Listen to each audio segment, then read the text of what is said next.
Welcome back to Caves of Cod. This is it, folks. Here begins our story playthrough of Caves of Cod. Our goal is to read all that we see, describe all that we see, look at everyone, hear all the dialogue they've got to share with us, follow every quest we can as far as we can take it, and explore the world of Cod. Dredge those caves. This is not our first attempt at recording this show for this channel. Each attempt has been abortive so far. Either I wasn't satisfied with my build, or I lost some of the footage, or I was working with a friend and I wanted to be working alone. All kinds of little problems, but I've now finished the game in a quick save heavy run on Wander mode. And I feel ready to give it another shot by myself, musing into the mic in the standard game mode. Well, not standard. What is standard? Roleplay mode is what I mean to say. So, roleplay. Create a new character for ourselves. My winning character was a Truekin, which was fine. But we're going to go with mutated human. And I think we'll be a warden to start with. That'll give us some strength, a long blade skill, a couple of weapon skills with guns, and most importantly, 300 rep with the Fellowship of Wardens. That should let us make friends with a warden pretty early on, which would be a useful ally to have. Now, mutations. This is where our one significant divergence from vanilla is going to happen. We're going to be a little bit more powerful here than you normally would be able to. We're starting with only 12 points, as you can see. But we are allowed more than one flaw because of an option we turned on in debug mode. Let's go ahead and choose our defining mutations first. Most significantly, we are a plant. We have photosynthetic skin, replenish ourselves by absorbing sunlight. If we bask in sunlight, we gain natural healing and quickness. The natural healing is only really useful if you have regeneration attached as well, which I think maybe we won't be taking in this build. Maybe we should. Well, let's see. Photosynthetic skin. We'll see what we can fit in here. And carapace. The seed pods that bind our bodies keep us safe. We are heavily armored. 400 rep with tortoises too, not so bad. And we have wings. We travel on the world map at double speed. We don't get lost so much. We can always fly off of any outdoor map. It's pretty handy. That leaves us with 3 points remaining. Night vision's always there for us if we want it. It's not necessarily necessary, though. What if instead we came down here and took a couple of flaws? So a plant we are, and some useful mutations we have taken. So I thought that we might take amphibious as one. Our skin must be kept moist with fresh water. We pour water on ourselves to quench our thirst rather than drinking it. So we need a little more water walking around, but we travel at double speed because of the wings. So net, we're still spending less water on the world map than anyone else. And also, because we're going to get a large number of mutations and like them all, we're going to grab irritable genome. Whenever we spend a mutation point, the next point we gain will be spent randomly. We buy a new mutation, we get a random one instead of 3. So that makes buying new mutations real poor. But we're not planning to do that, because we're just going to start with all the mutations we want for the game, I think. So we'll also, just to spare ourselves another couple points, grab Nerve Poppy. This means we can't see our exact hit point score. You do, I believe, still get the 40% hit point warning, though, so this doesn't change the game all that much, really. I never paid that much attention to my exact hit point score on my run, where I won. Now, I thought we might grab multiple legs as well. Our sprawling root system crawling out from underneath us, wandering all over the ground, sprinting across the sanded, salty wastelands of Cod, rooting through its soils in its uncharted jungles. That still leaves us with many points to spare. So what exactly should we get up to? So this build is currently looking like a gunner build to my eye. We've got wings to stay out of range outdoors. We've got legs to stay out of range underground. Burrowing claws, apparently, if you fully invest in it, can be a real humdinger of a weapon because of the crazy penetration they can achieve. And they also tear through walls like nothing else. But I don't think that melee's really what we're looking for right here. If we wanted that, we'd probably go multiple arms. Double muscle is kicking around here again, a melee mutation. Thought maybe electrical generation would serve us well. Electrical generation will allow us to build up charge and expel it. It also scales based on our, I've been told, quickness and movement speed as opposed to normal ticks. So as we go faster and faster with multiple legs, heightened quickness, which we'll grab right now, and photosynthetic skin, we'll be able to get more and more charge up, which we can burst out. Electrical generation also lets us take jacked weapons and turn them into our own, plug them into our arm, and we don't need to use any ammunition for them. They power themselves. Also means no reloads, convenient. So for ranged weapons, that should be helpful. At high levels, this should serve us well. And I think that is all that we need. So, a pretty diverse little being we are. A plant with a shell and wings. It's very, very speedy, and also sparking with electricity. Maybe the theme isn't totally strong here. And it is a hydro plant as well, obviously. It's a hydroponic situation. We've got great frond-like wings billowing out behind us. The real reason we take wings, by the way, is not even for any of its secondary features, but for this primary feature of plus 300 reputation with winged mammals, who are some of the most annoying enemies in the game. Now, I don't know if that's enough to stop those annoying enemies from coming at you, but it'll put us closer to that point. Saps, I got my eyes on you. I want to be your friend. Now, how would we assign these points? So strength, we're not going to need other than that. Well, actually, we are going to need some of it because we're going to need to get some longsword skills. So let's just go ahead and not use any dump stats. Generally, you don't want them. I'll go just to plus 0 on the mental stats. Got 2 points remaining. Looks like we could go not quite up to 20 there. We could go up to 20 strength, or we could get our willpower. Well, let's see. Cooldowns of activated abilities, ability to resist mental attacks, and natural healing rate. Why don't we dump that and put up 1 more points into intellect instead? We could go all the way up to 22 intellect if we really wanted to get going on skills out the gate. I'm used to Truekin's skill levels, or we could go into agility a little further instead.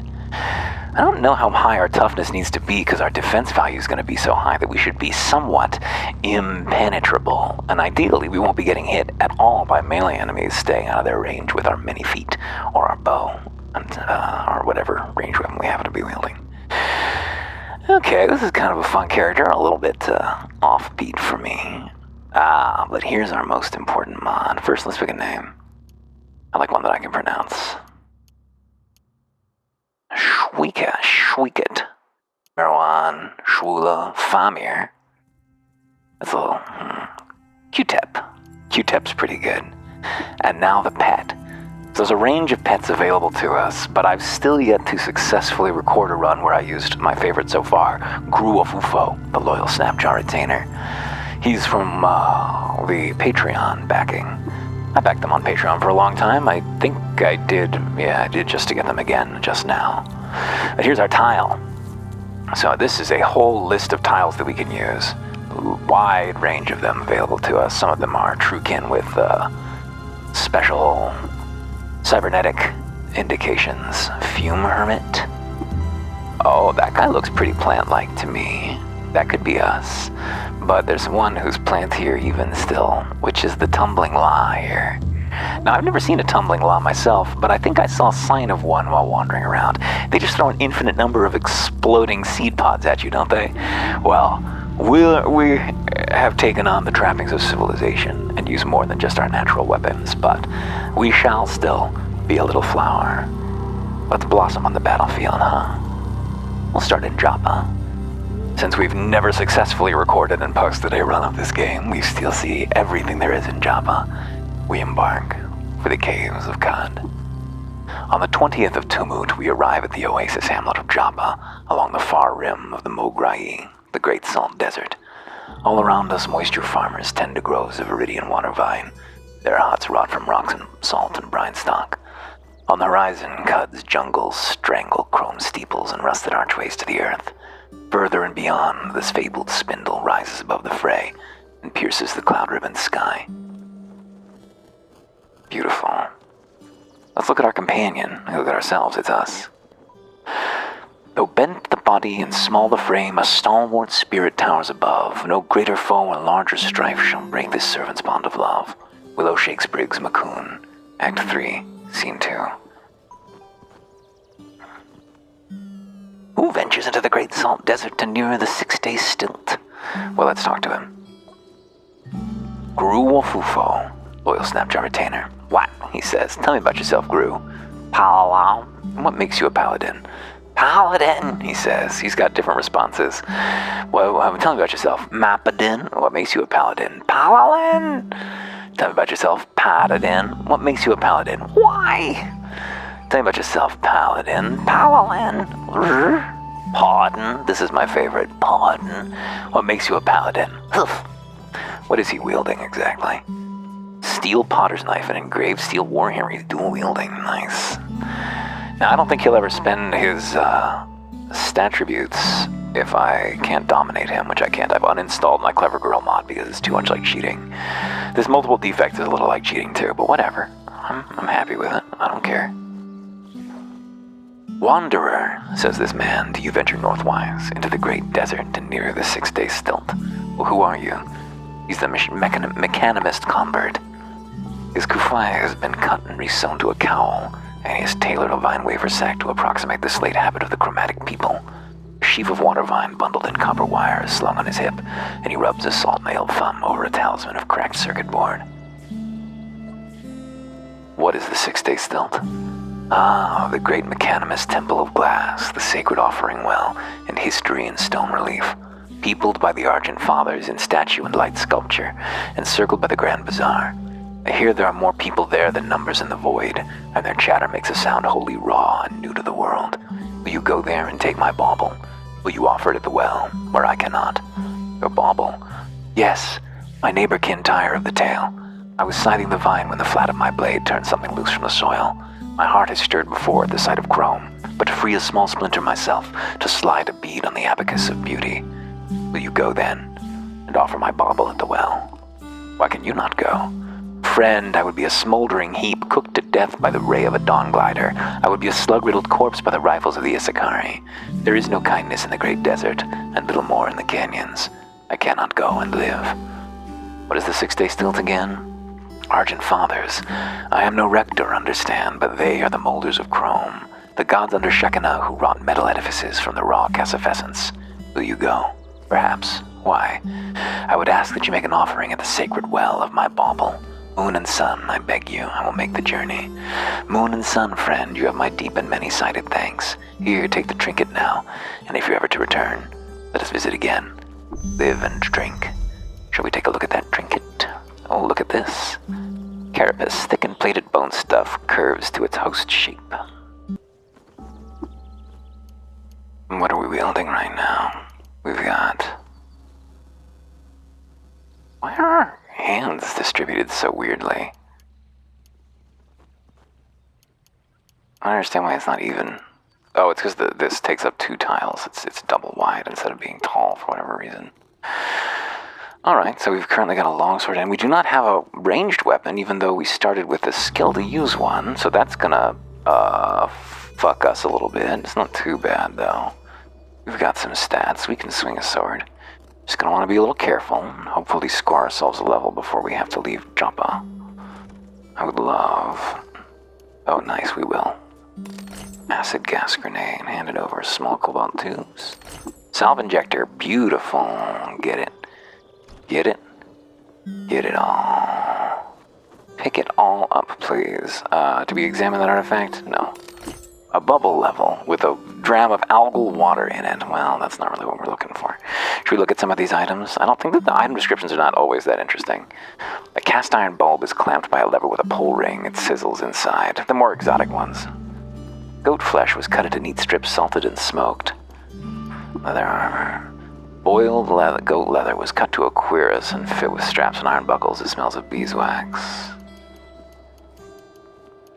Bubble level. The toral pane of crystal bisects the straight edge and puts a greasy bubble in center view.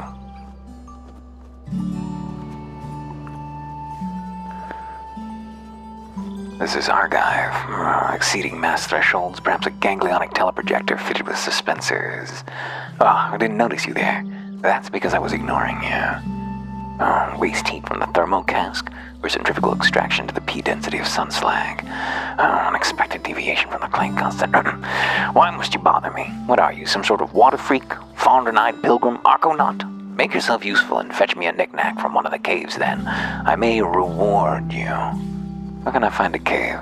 There are caves everywhere, you dolt. Scoop the surface of the marsh, or head to the east to the rust wells, or wander into the desert for all I care. I will return with your knick-knack. Fetch Argive a knick-knack. We finished the quest step. You're standing in my light. What do you want? Here's your knick-knack. Take the bubble level.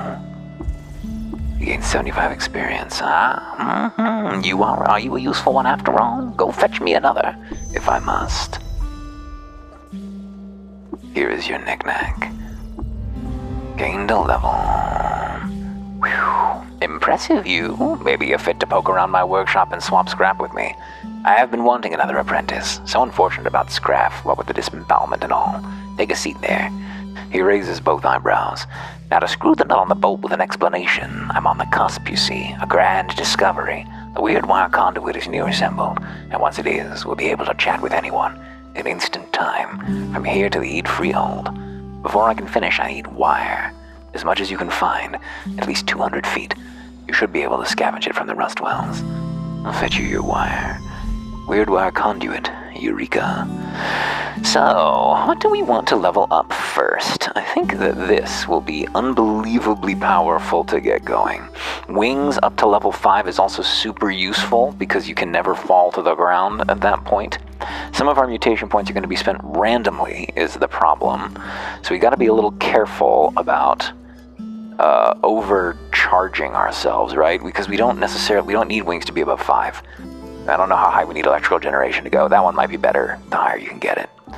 Heightened quickness, that one's not that great, 2 quickness per level. Photosynthetic speed is also only really 2 quickness per level, which apparently is not that much, although I'd take it. I think we're going to focus on Carapace for now. We're going to rapidly advance it twice to become, I believe, functionally immune to heat and cold, which is pretty sweet. Yeah. Now our next point should be spent randomly. It looks like a positive message when you get it, but of course it isn't. Oh, short bow, sweet. Alright, Reshef. Reshef is the Sultan who appears in every game, and his events are semi-fixed, if not totally fixed. In 3AR, Reshef cleansed the marshlands of the plagues of the Gyre and taught Abram to sow water vine among its fertile tracts. Doesn't seem to be anywhere else to explore. So backspace, this is a feature that I only discovered after finishing my own game. We need to talk to our Snapjaw again, actually. He's got more to tell us. Where is our Snapjaw? Gru. Hey, Gru. Gru. Recall your story, please. What is it that inspires in a being the desire to pursue a calling? Is it some quirk of genetics or environment, the imprint of trauma or revelation? Or could it be fate itself, reaching down to pluck a humble creature aloft from the depths of what is to glimpse the heights of what could be, of what is, to glimpse the heights of what could be? Whatever the source of the drive, one such impulse struck the lowest of the low, a Snapjaw runt, the least favored son of Wufufurofu, calloused Snapjaw Todd-Eater. Salvation for the ill-loved runt arrived in the form of a passing caravan, the compassionate mechanist Corler, and their loyal paladin. The journey to his freedom would leave a lasting impression on Gruufulful for the rest of his days. And now he's a paladin, naturally, and we are going to see him through to the end.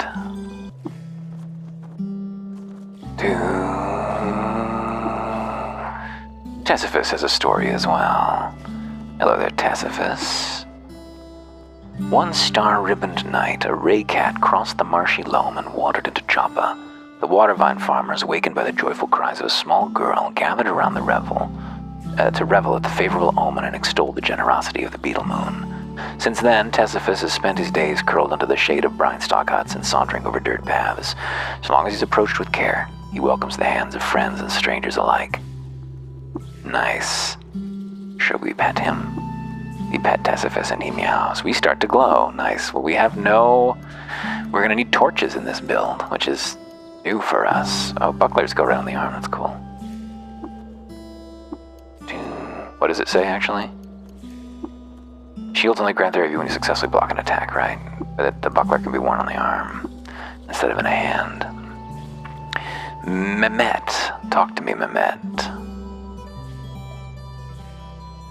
Mehmet. He is a wind-carved man with the posture of a vine reaper. His spine is bent to point the bright turquoise of his eyes at the tilling angle. His hips are pushed odd forward with the slumping ease of a stance much more relaxed than his. If it weren't for the salt on his brow and the scarred knuckles, it would seem a marble sod perched under a crumbling tomb. Chat. A water hand. Aye. Live and drink traveler. Let's actually look at his reps. Disliked by goat folk, hated by the tree of life, hated by the villagers of Bipur. Okay, so I'm not going to do the water ritual with you, I guess. A water hand. I live and drink traveler. I am called Q-Tep. Mehmet, the tongue says. Live and drink Q-Tep. Can you tell me about your village, Joppa? Water vine farm in the lap of the marsh. You've sucked the moisture out of vine wafer, yeah? We tend the plant here. I'm in search of work. I have it then. Something's eaten our water vine round Beetle Moon. Churun says he saw a creature spider-like slinking in the brine, but no cave spider would dare get so near Warden's stomps. I tasted a bit of red fleck in the pool. Shale, like we find in the soil by Red Rock. Hike there, will you? To Red Rock. Just about 2 parasangs north of Joppa. Kill the vermin and bring one's corpse back for seeing what it is. Elder will take care to pay you after, Waterhand. I will do as you ask. Anything else to say? Anything to trade? Not really. Don't want a water ritual with you, although I might want to kill you in the future, too. You're not hated by anyone. Perfect. Big Irame. Big Irame shifts her weight between hind and forelegs. She shakes a storm of rust dander from the tines of her great horns, and she blows a halo of freezing air from her rime-veined hands. She's beloved by the Fellowship of Wardens. I must search the rust wells. Mehmet has bade me to travel to Red Rock. Up north and far, see them baboons, you put one's light out for me. A journey north to the 6-day stilt. If you don't get dry roasted by the fire snakes, ought to be a time of times. Better hit all the food stalls for samples. Yeah. I must search the rust wells. Out east? Wouldn't go I. Get to Kudzu. Like as rust the pauldrons right off her shoulders. Who are you? Call you Rame, warden of Joppa. I kill trouble. Don't be trouble. What is a warden? Nigh every settlement to cut keeps a warden. We snuff threats to the peace. Beautiful. I want to do the water ritual with you. 6. We share our water with Warden Urame and begin the water ritual. Our reputation with the wardens increased from 100 to 250. We're favored. Joppa goes plus 100 to negative 40. Why does it start so low? I don't need her secrets. I want to get some of these guys to join me is what I want. I'm going to need to find a few wardens to do the ritual with. And from there, we should be able to recruit one. They belong to the same faction. Oh, we're being colored right now. Color... Oh, we're not. Why are we green? We shouldn't be green. We should be red, but whatever. It's Elder Iridad. A warm smile spreads over an old face freckled by time and a million crumbs of salt. He shrinks under a hunched back and drums the ground beneath him with a short and barb-crowned tail. A second pair of arms rise over the slump of his shoulders, where hands meet and fingers lace to form another face, this one vacant and prehistoric. No mouth, and eyes desert white. Disliked by dogs for digging up the remains of their ancestors? Well, dogs start with a positive reputation for you. Would it be a bad idea for me to water ritual with them? I want to learn his skill. Friend, he smiles. Live and drink? Come in, come, sit neath the cool shade. Cross a pillow there, and welcome to Joppa. You may drink of our fresh water too and quench your thirst. Sure, share water. Villagers of Kabarok don't like me anymore. Reputation with dogs decreased, but is still high. Live, teach me your ways, learn harvestry, that's really important skill. So you pick things off of plants, very essential, and the water ritual. Friend, what is this place, Joppa? This? The Oasis Hamlet, neath the shelf of the world. A million breaths of salt the wind heaves over the great salt desert Mograi. To the east, the rotting jungles of Cud. Here in the crack between the two, water vine can grow, and we grow it. Friend, can you tell me about Cud? There. Land slopes up in his toothed and chrome steeples, ageless things, looming over the old earth tunnels, pillowed in rotting jungle and fungus groves, and broken against the mounts of the north they are, in the shadow of the spindle. There are people, friends, communities, friends to none, too. History as thick as the high salt sun, friend, and where the past is ground up like Mott's meal, a mix of life sets in. Adventurous ones set off for their own splinter of artifact, to both fates, life and death. Do you sell wares here? Here. Speak to my daughter through the east door for herbs, and Sitting Tam in the southeast has all manner of trinket against his chest of drawers. Looking for work? Work. Try our guy, friend, the tinker. Always looking for trinkets to wire between. Go through his hut of sheet metal to the southwest. What can you tell me about the 6-day stealth? Such spectacle, the statues within, a revelation to the eyes. Chandlers enough to drain your skins dry twixt shallows and beetle moon.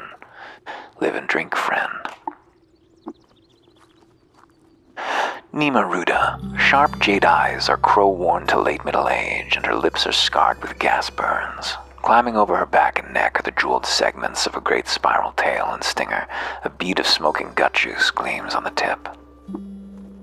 Chat. There is a new face. I am Nima Ruda, town apothecary. If your feet point to Cud, you'll need some of my wares before you go. What wares do you offer? Witchwood for pain, bandages for bleeding, yuckweed and honey for when your gut acts up. Cold caps when I can find them. Why don't take a look? Where are you from? I grew up right here in Joppa, daughter of the elder and all. Spent some years delving, but gave it up after a few near escapes and nearly deadly wounds. I'm better suited to herbalism anyway. My father worries less.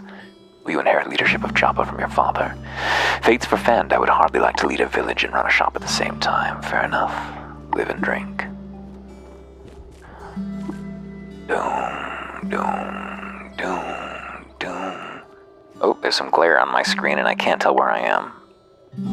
Continually losing myself on this character. Where am I? I can see my radius, but where am I? Where am I, the plant? There I am. Not anywhere near where I thought I was.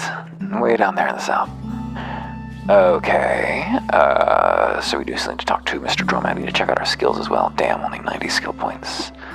So what we need to get is wayfaring, and maybe we should start with, almost want to start with the salt dunes and the marshes.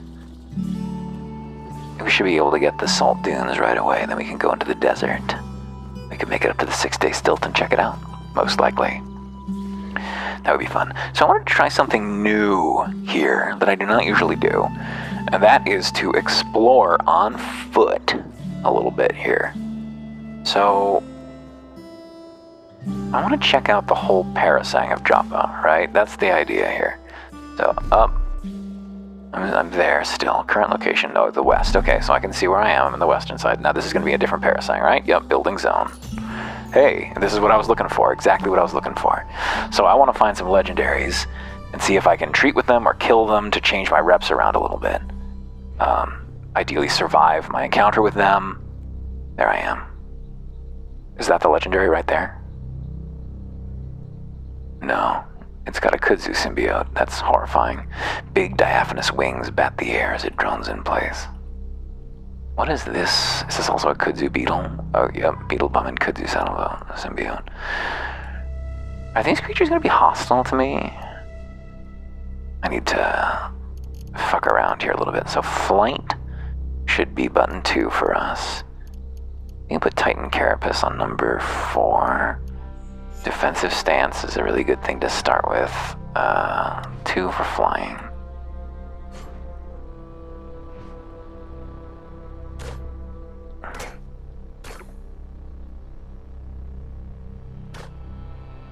How much are these worth? 25 experience each? Well, it's not a ton, but they're not very... Oh, they're pretty threatening, actually. I can just leave, because I got flight. I don't have to stick around.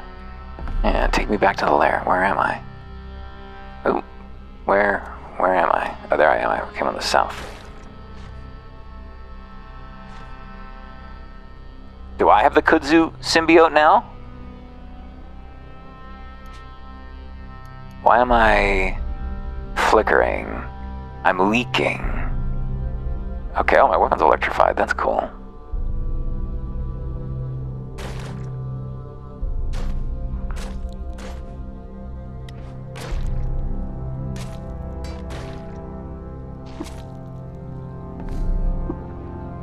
I'm lost?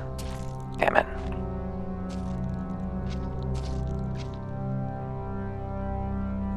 That's supposed to be rare with flight, knocked prone because I fell. Doesn't seem to be anywhere else to explore. Oh, I can see where I am actually. Outskirts of Joppa, northwest.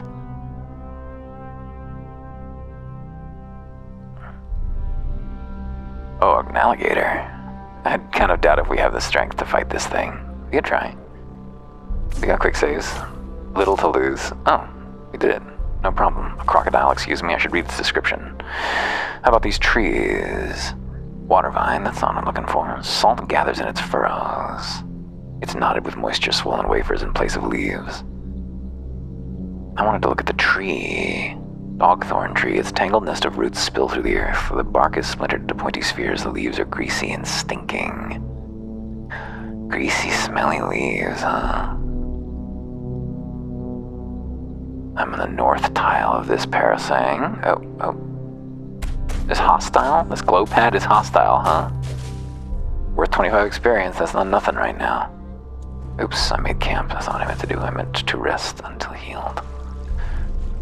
I really want fish rep as well. Because later in the game, there are creatures called madpoles that are fish that dismember aggressively.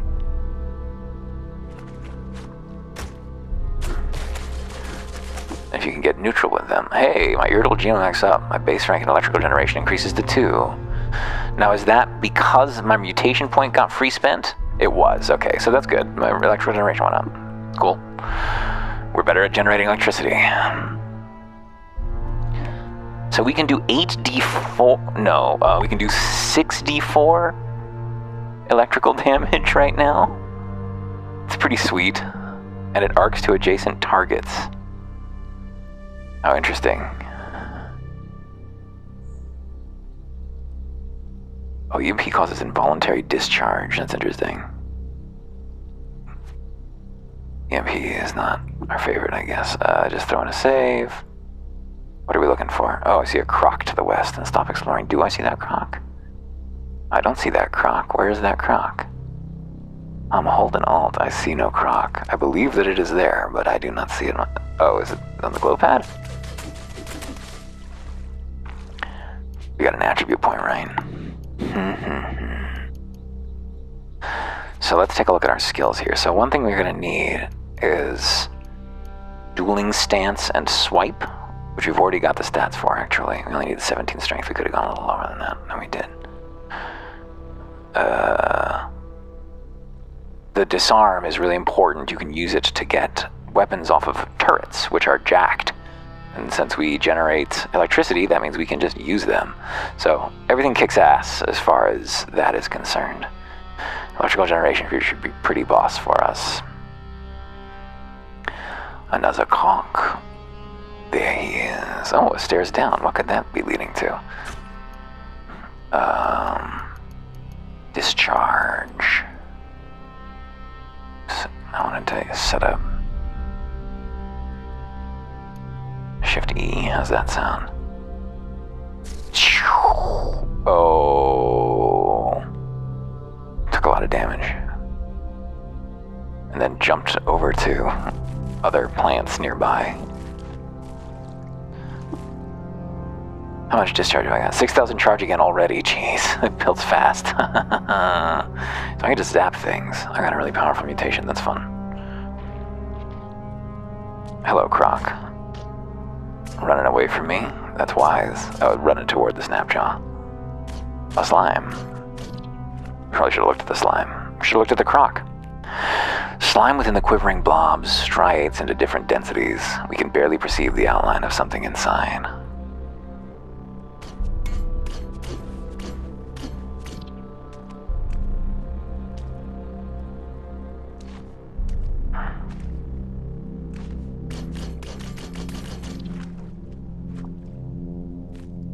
pool of brackish slime. Oh, no worm. That's scary. Let's discharge electricity into that thing.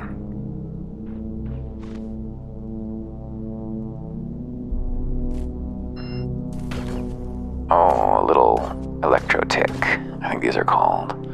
Electrofuge. Gossamer hairs stand stiff in static charge across its octet of spindle legs, and it crackles as it crawls. Is it dying? It is not dying. I thought those things were dangerous. I wonder if they're immune to electricity damage. Let's find out. Where is it? Oh, no worm.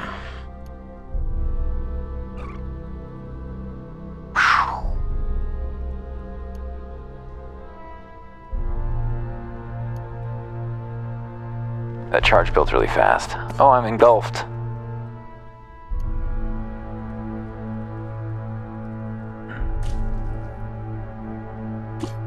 Okay, I don't know what I was supposed to do about that. Engulf necessarily.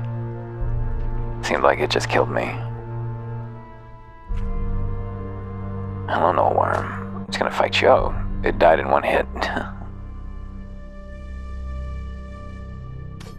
Fuck off. Oh, engulfed again. Is this just gonna kill us? What do I do when I'm engulfed? What do I do? I guess just don't go over there. Sorry, I guess this is a save scum heavy kind of an experience after all. That kudzu didn't attack us. Are we neutral to kudzu because of our leaves? To roots? Or what are kudzu? Are they vines? Why are my vines reps so low? Not even remotely neutral. Am I not? I am. Yeah, Basque. I'm a friend to plants. Am I not? Am I not a friend to plants? How about trees? Trees, negative 100. Or how about roots? Negative 275. I don't know, crazy. Alright, excuse me, stepped away to eat lunch. I'll try to be a little bit more careful with myself going forward. I'll run away instead of just dying semi-intentionally. Did that work, or was he immune to it? I think he was immune to it. Oh no, he's injured.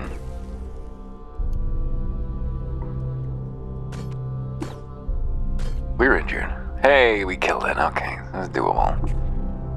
I've wilted. I need to regenerate in the sunlight. Can I wait until morning, please? Oops, not with a null worm nearby. What? Damn it. I need to be more careful with my human life. So it's not hostile to me, though. It is hostile. It's just not attacking. Oh, there it is. Okay. Never mind. I have wilted.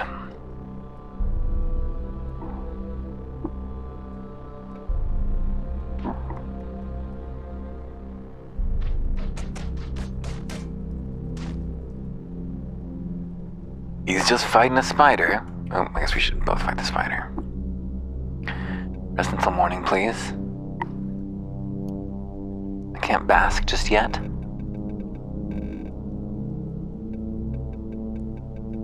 Hello? There we go, dawn. Still can't bask at dawn. There's the sun. Why can't I bask? Bask can't be used at this time. It's dawn.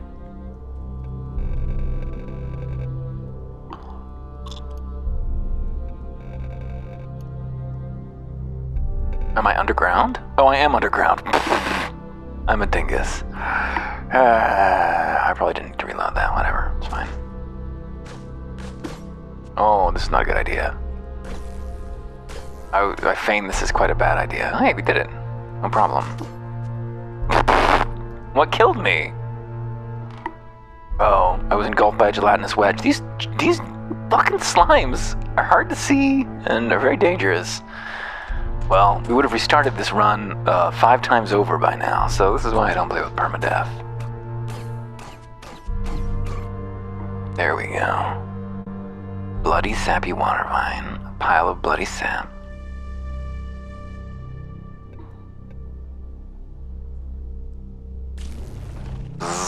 Oh, wasn't enough. Save me. What the fuck? It's an unkillable creature. Alright, okay. Can I go back upstairs? Where did I come from? There it is. Okay, let's go up. Forget this underground thing. Where's the lair? I've wilted. Okay. It's really annoying that I can't wait until daylight. Why is morning? Oh, I can. Oh, I was underground was the problem, of course. Basking. This is the northwest part. Western part. Northwestern part. Southern part. A rust bong. Uh-oh. Is that a dangerous croc? Oh, croc because your hoary cracked scales look like market stone. Visite.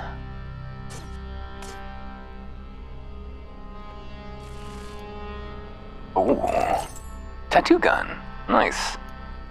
Emergency Services Security Card. A coated rectangle of paper metal can be slid through lock mechanisms to open some types of doors. That can be really useful.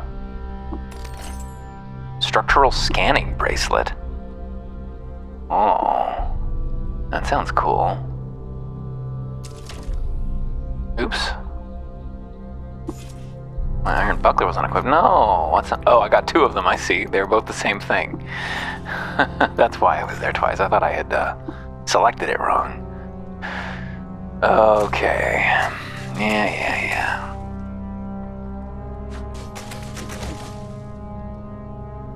Here in the bog. Why is it a rust bog?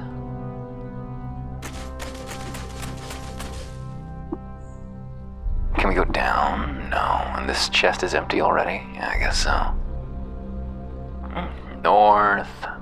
Northeast. So yeah, I just thought maybe here's the lair. Okay, we found it. I just thought maybe I would systematically explore looking for lairs and see what I could do about those lairs. Now, I'm probably going to want to find some guns and stuff here in short order. It'd be really nice to have some guns and stuff here. It'd be really nice to have a warden companion. That would really kick ass.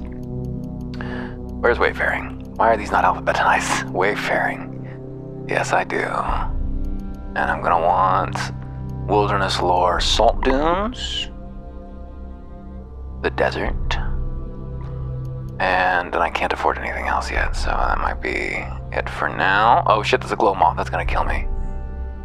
Where am I? There I am.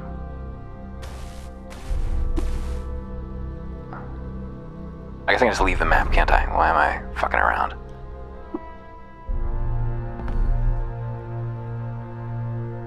We can go downstairs in this lair if we feel so inclined. We could probably make it up to the 6 day still now, of course, with exploration.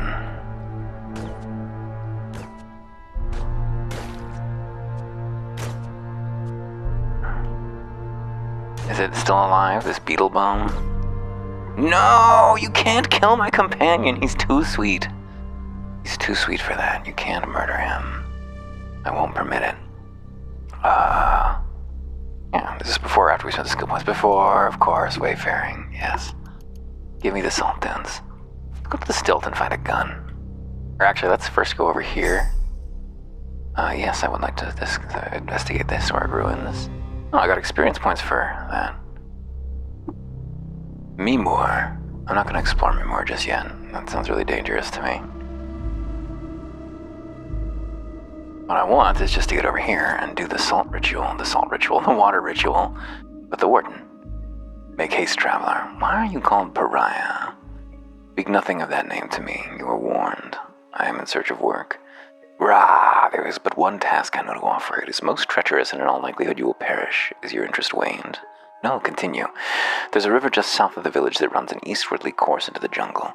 Along its bank lies a goat folk village. There resides a mighty shaman, Mamon's soul drinker. He is in possession of a talisman of great power, an amaranthine prison that reflects the psyche of its handler in much the same way, as Mayor Nuntu has explained to me, as a common prism reflects light. The thing is cursed, traveler. No man or goat may safely wield it for long. You must travel to the village and retrieve the prism from Mammon by any means necessary. Do you understand? Why don't you do it? Because, traveler, Mammon is my elder brother. You would discern my presence before I could strike. Is there anything else I should know? There is. Firstly, Mammon will likely have several goat folk under his enthrallment, and they will protect him at all costs. Secondly, take care to stay out of Mammon's reach, for his power is most potent when Mammon lay his hands upon you. Finally, once you recover the prism, do not under any circumstances wield it. I needn't warn you of the consequences should you return to me bearing that charm. That is all. Are you willing? I am willing. Raising Indrix.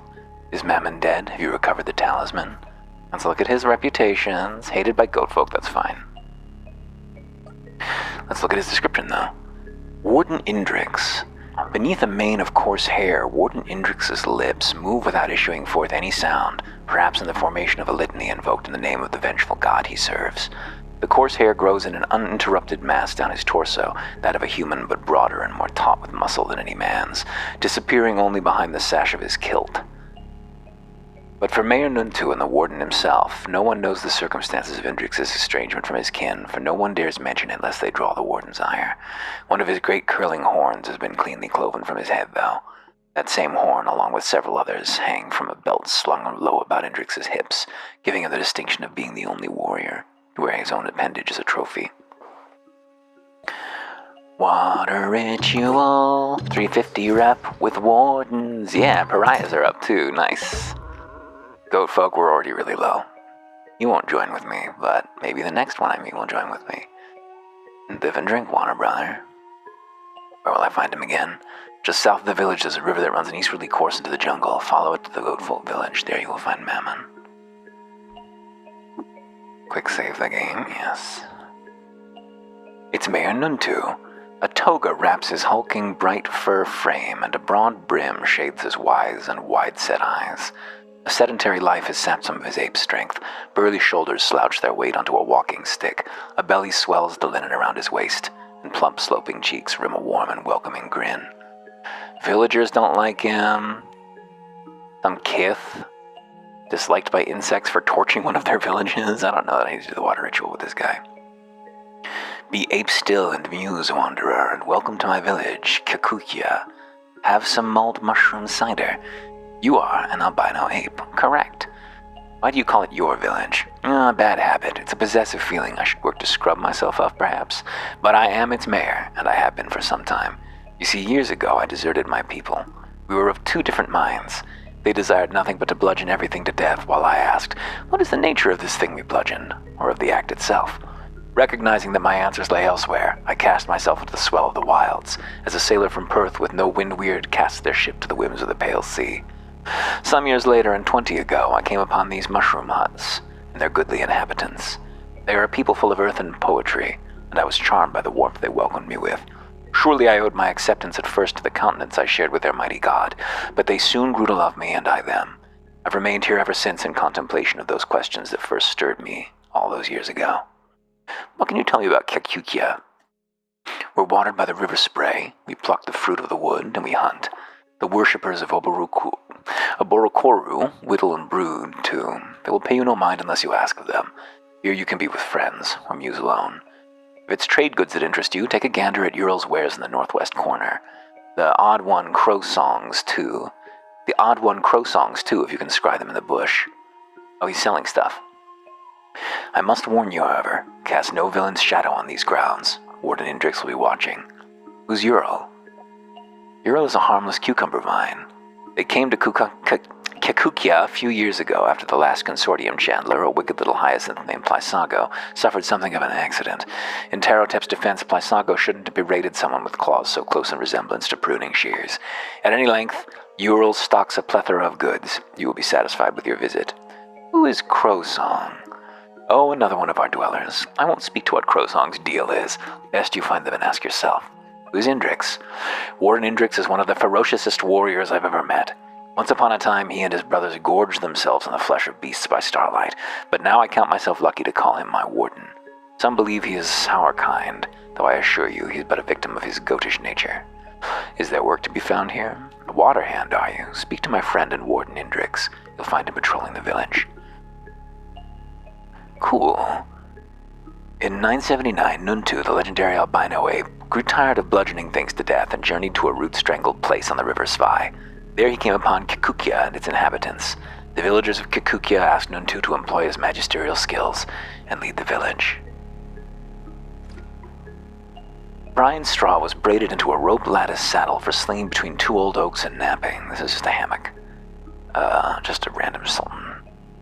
Under the beetle moon, folks settled here to get Kikukia to gather goods for the passage for Ape Sad Oborokuru. Ape Sad Oborokuru. Maybe Sad is a term of respect or something, because Oborokuru is a god, and I don't think Sad is his first name. They said that he looked like a sod, right? Sad must just be lord or king. Warlord, maybe. Etched into this mead hall for small winged friends are oh, it's a bee. I see, it's a beehive. Are stories they cannot understand. It's a cute description. Doesn't seem to be anywhere else to explore. Oh, I can read his books here. Of geologic pressure templing. Blessings upon your generous heart, Moon King. Ooh, frivolous lives. Oh no. Okay. Cooking embrace recipes with a salt hopper chip. Listen, readings before a sharp. So unfortunate about Scraff, what with the appearance of a gigantic hominid. Cooking embraced recipes with a salt hopper chip. Guaranteed to be tasty. Okay. That's not a good recipe. Heirlooms of cud. Attachment to physical objects is a peculiar phenomenon. Often the bonds we form transcend physical values. They're steeped in history and rolled in tradition. They elude rational explanation. It's unsurprising, then, that my research findings indicate certain preferences are held by the myriad factions of Cud for certain types of items. These preferences, each surely sculpted from some historical event lost to memory, persist in the veneration of certain cherished heirlooms. I've assembled a catalog of these preferences for posterity, compiled from the notes of Sheba Gadius. And it's just a long list of all the factions and what their favorite items are. But this one, Frivolous Lives, oh, I surely wish that I hadn't found and read through all of this in the recording that I've now lost. But this one surely won't be lost. This one will be preserved for all time. And so we embark on this reading of Frivolous Lives. Being the foremost catalog of humanoid kings by the Bakata Utarch, Volume 1. Preface. This record draws upon the notes and accounts of the constituents of the Consortium of Phyta, hearsay from those who observed the feudal lives of the humanoid kings, and personal anecdotes of the kings themselves, who in their struggles to remain relevant beyond their seedling-like lifespans managed to record some useful data. As a matter of convention, I date the reigns of the humanoid kings according to their chronological distance from the event of paramount political historical significance, namely the publication of these volumes. Accordingly, take my suffixal annotation, rendered after the parenthetical dates to signify their date's occurrence prior to publication. The Scattered Age, unknown to 1000 and some pp. During this period of humanoid prehistory, the greater Gersh entities roamed outer Cud, and humanoid communities were largely isolated. Consortium records predate the end of the Scattered Age. However, they are disparate in their assertions and ultimately unreliable. The period's dearth of scholarship is likely a result of traditions derived from Hagelroot's contempt of writing implements. Abram I, 1000 and some to 970 some pp. Now, I believe that Reshef is credited with teaching Abram how to do star apples, right? The first humanoid to successfully unite the farmsteads of Western Cud was Abram, called the Sower. According to the lore of Abram's descendants, of which the Consortium has chosen not to disabuse them, Abram's call to arms rallied his kinsmen, and under his sovereignty they drove the greater Gersh entities beneath the surface of the depths of Inner Cud, at which they now roost. To follow were 2 or 3 decades of jubilation and prosperity that lasted until the day Abram, disillusioned by the growing tumult among his sons on the question of succession, famously beat his sword into a plowshare and dissolved his kingdom. No rain, 970 some to 960 some pp. The years that followed Abram's dissolution were marked by fear, turmoil, and bloodshed. His sons fought fiercely for control of the farmsteads while water barons conspired against them and in some cases staked their own claims. At last, sometime between 970 and 960 pp, Abram acknowledged the futility of the prospect of peace without his providence and returned to the throne with his sword in hand. Abram I, 960 some to 954 pp. Unfortunately for the reluctant king, his second reign proved to be much less auspicious than his first. The jealousy among his sons never died. and what little record remains of the period indicates Abram spent the remaining years of his life in anguish over what his rulership had wrought. Cairo I, Edom, Emir, On 1, 954 to 946 pp. Having never publicly named an heir, Abram left his kingdom to the devices of his scheming sons. No consensus was reached among them, and for 8 years the brothers warred until Cairo I was able to consolidate power and wrest his father's kingdom from the grips of his brother's lifeless hands. Cairo I. For all his disinterest in brotherly love, Cairo I was an able statesman and an effectual leader. During the course of his 21-year reign, he repelled the mountaineering barbarians who raided Kut from the north, established trade relations with Shava, the Tree of Life at Ain Roj, and renovated 2 of southern Kut's shimmering archways. He died of old age in 925 pp. And bestowed the throne to his son, Cairo II. Cairo II proved to be nothing like his prodigious father. Oh, where were we? Cairo II proved to be nothing like his prodigious father. In the course of 6 short years, he despoiled his grandfather's kingdom. Ignoring the advice of his counselors, he insisted on levying harsh taxes on a young Barathrum and his disciple Tinkers, and in short order the Urshib severed their ties with the kingdom of Kut, and left Cairo with no access to the artifacts he needed to protect his people. Furthermore, he was a notorious wastrel. He spent the entire year of 922 pp in a freshwater bath, which he ordered his servants to continuously refill. Lastly, and most egregiously, he incurred the disfavor of the consortium by humiliating 2 of their dignitaries, who were visitors to his court, by commanding they pose still for several hours while he hosted his autumnal feast. Mercifully, he was assassinated in 919 pp. No reign, 919 to 889 pp. Following the disaster of Cairo II's reign, Kut plunged into one of several dark periods of disjointed rule. From what little data of the period survives, we note that life proceeded much as it had in the days before Abram. Moisture farmers sucked the land dry, landlords protected their serfs, and madcaps hunted their fortunes in the innumerable chrome corridors of Inner Kut. 889 to 873 pp. Given the circumstances of Cairo II's reign and the decades of tribulation that followed, we were able to form some understanding of why the humanoid denizens of Kut would rally behind a robot king. Little is known of K4, K5's life prior to his regal ascension, but it is believed to have emerged from the cavern called Siloam sometime during the Dark Age.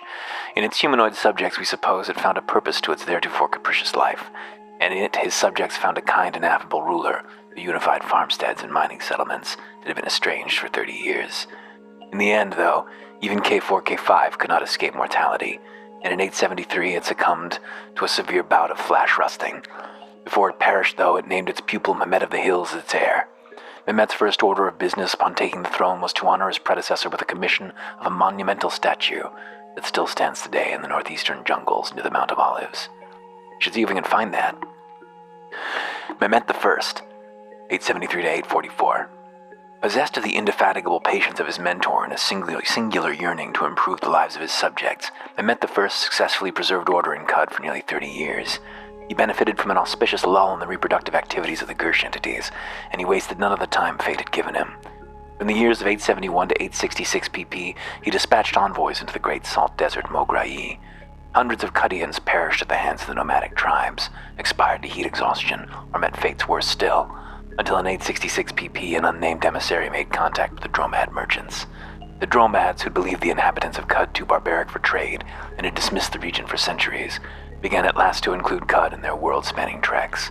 These visits stopped abruptly when Mehmet's successor Utut the Boorish slaughtered the first Dromad caravan to arrive after the onset of his reign, but the precedent for trade relations was established nonetheless. Domestically, Mehmet I set out to construct the first library of Kut in the far southern jungles, but his efforts were cut short by the barbarian invasions of 850 pp. The peaceable king spent the remaining 6 years of his life repelling the incursions of the barbarians over the Mount of Olives, but he was not skilled in the arts of war. In 844 pp, the barbarian king Utut sacked Morshashire, beheaded Mehmet, and seized the throne. Utut the Boorish, 845 to 838 pp. Following the regicide of Mehmet I, Kut inherited its first foreign-born ruler. It is the belief of some that nurture is the mother of nicety, and that endowed with the proper tutelage, anyone may come to cultivate the self-possession of a rightful gentleman. In Utut the Boorish, we observe this hypothesis disproven. Upon settling in his recently raised capital of Morshashire, Utut installed several local aristocrats to positions of power in his court. By year's end, he'd slaughtered them all. At every turn of the labyrinth of diplomacy in which Utut had found himself, he chose instead to smash through walls. This doctrine of carnage actually served Utut well for several years. The blue-blooded water barons were terrified of him, the kings of his rival barbarian clans were satisfied with pillaging the outskirts of Cud, and even the sons of man kept to themselves in their stronghold at Udine. For all the boorish king's might, however, he was not immune to poisonous gas. It was with this knowledge that Wisterwort Big Number was able to win the throne and inaugurate the first and only plant dynasty in Cud's history. Wisterwort. Upon hearing the news of his king's death, Utut's political adversaries cheered Wisterwort as a hero. They were soon disabused. Where Utut was known to vanquish anyone who opposed him, Wisterwort did not bother to reckon that distinction. For those that did survive the Plant King's fickle expulsions of lethal gas, they found themselves subjects to rather odd rules of law. For instance, in 837 PP, Wisterwort mandated that humanoid babes were to be nursed with wine instead of their mother's milk. In the following year, he commissioned a minstrel to author a musical play. The Plant King was so delighted with the result that he commanded all of his subjects to learn the various roles of the play and to alternate performing it nightly in their respective villages. For the 5 years of his reign, Wisterwort's eccentricities were humored amidst a backdrop of famine, disease, and poisonous gas. In the winter of 833 PP, and for reasons undocumented, the accomplished weed fell into a deep depression. Before the winter solstice had passed, he strangled himself. He was survived by his heir, Wisterwort More Numbers. Wisterwort averred that history would judge him kindly, and it has.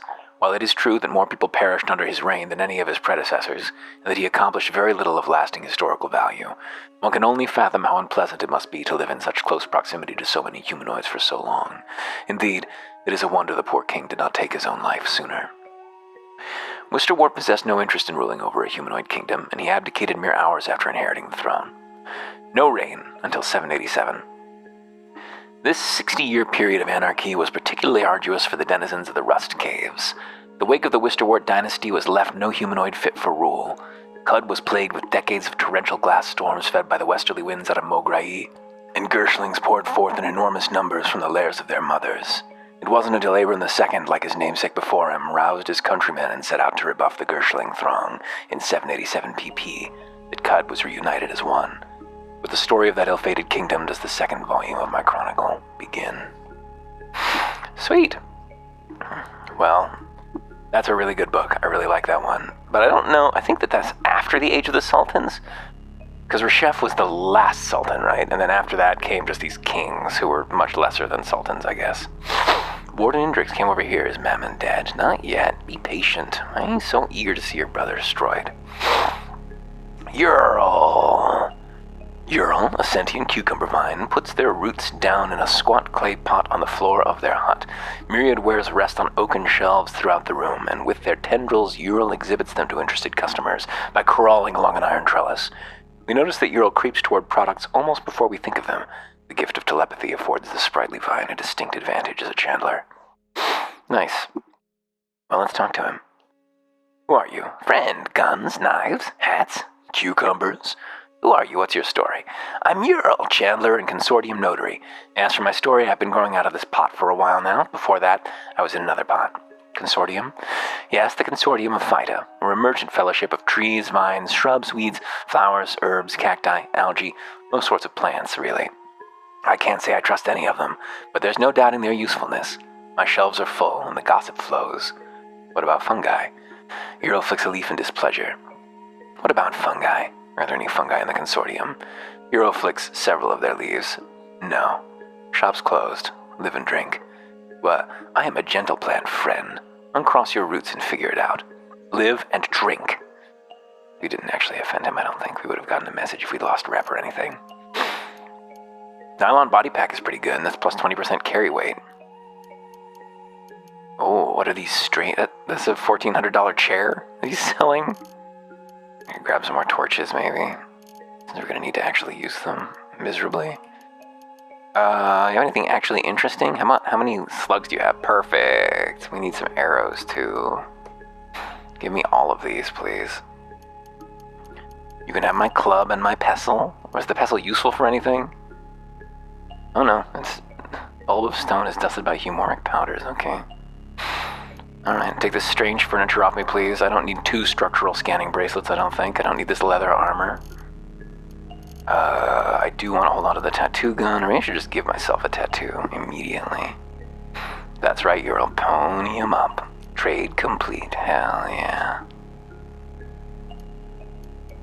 Oh, short bow, please. There we go. Should be a little easier to scrape by now. How are we doing? Skill points, we got some more. Alt dunes, we got... Yeah, let's just unlock... Well... Should we go to Longblade?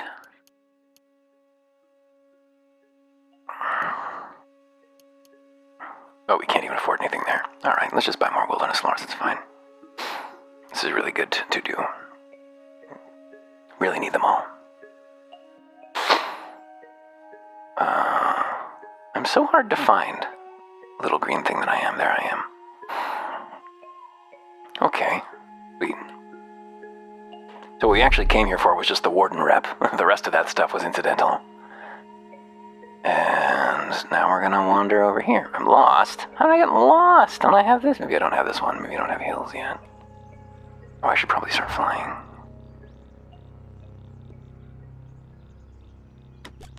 Oops, knocked prone.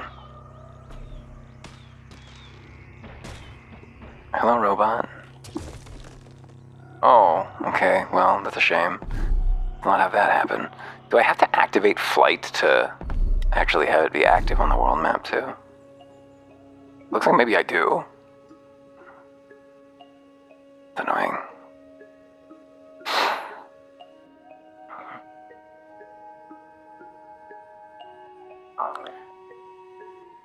What if I went down here and just did this first though? Because there's not a lot of fighting to be done here as far as I remember.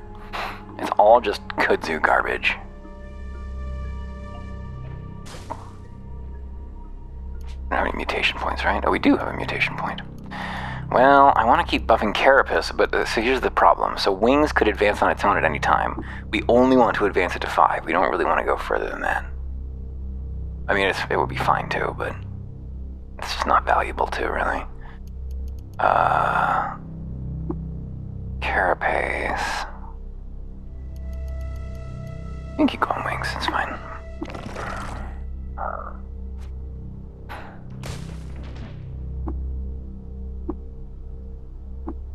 Doesn't seem to be anywhere to explore. Let me kill that goat. Oops. Or leave the tile.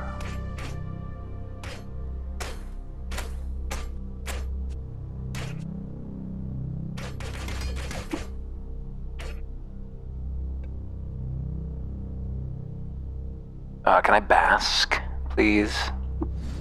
Sweet.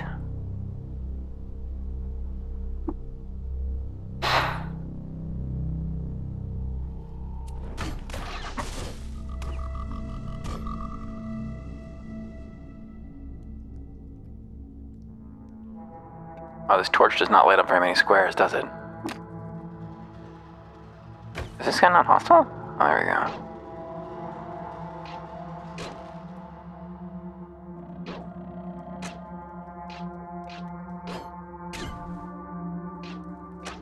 Not hostile with that dog, are we? Surely not. Where's the brute? Did the Snapjaw die? I wanted the experience from him.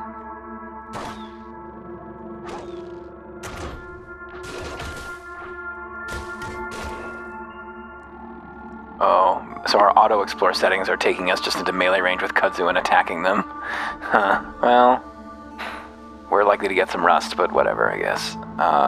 Sweet, Snapjaw brute died. Let's save, just in case our companion perishes. Grow. Little Grow. Little Grow, as he's known.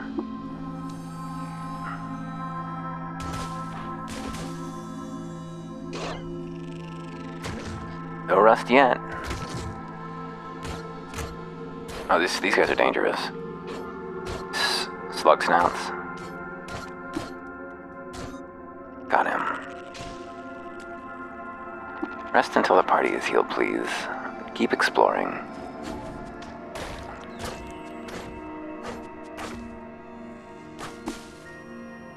Oh, my multiple legs increased. Sweet. Oh, excited genome, so we're gonna advance Carapace twice, I believe. It would be really good to be totally impenetrable. How much is it worth now? It's only 4, even with a rapid advancement. That's funny. Let me see. Carapace. Wait, I chose Carapace, right? Oh, it's capped at 3 due to our level, I see. So it's not actually... We didn't get to push it super high.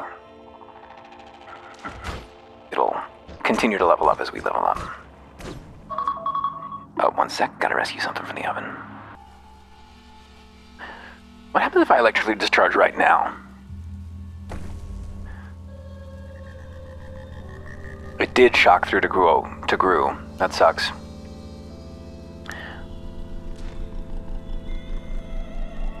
Oops. Campfire's not really what I was looking to do.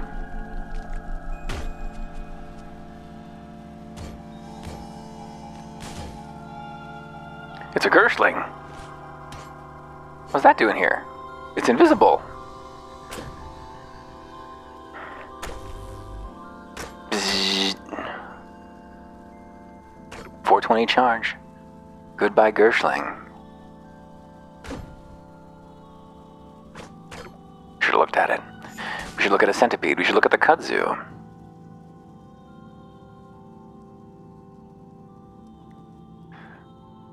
Do. Matted fronds sway in the air currents and speckle the ground in flakes of moisture-sucked rust.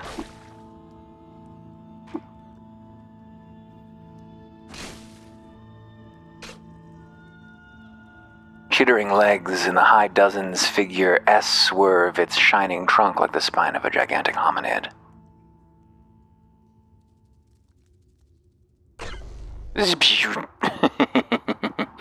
Zap everyone.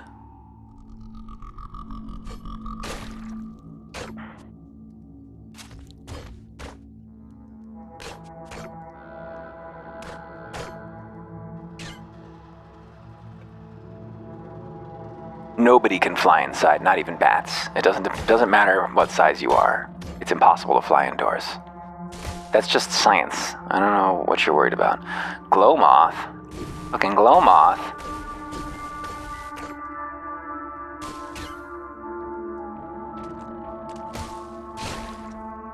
Oh, it's a salt hopper. That's scary. They're dangerous.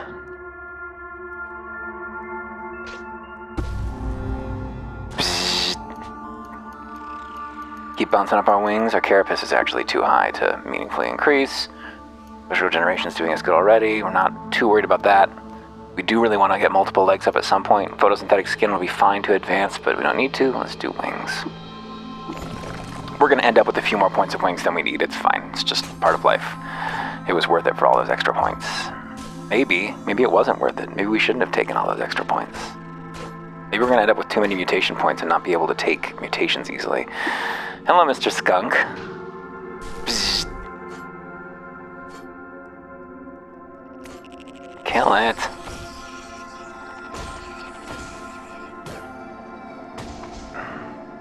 Uh-oh. Oh no. Oh no. Time to run away. No, just heal, please. Little spider. Yeah, Kudzu's gonna eat the spider.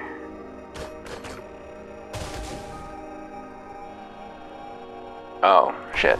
One of these fucking things again. Oh, we killed it. Mushed it.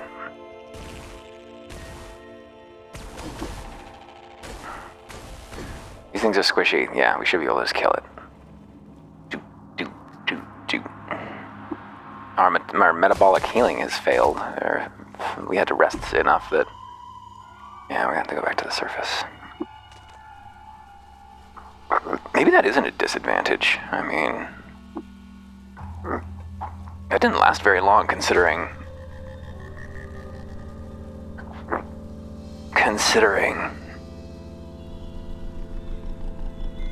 Why is it disabled? Oh, we're still 2 strata deep. I have to go all the way back up to the surface. I guess we can just wish ourselves up and down if there's no threats between us and there. That isn't really cheating in any meaningful way. So until morning, please, and now hit 9. Perfect.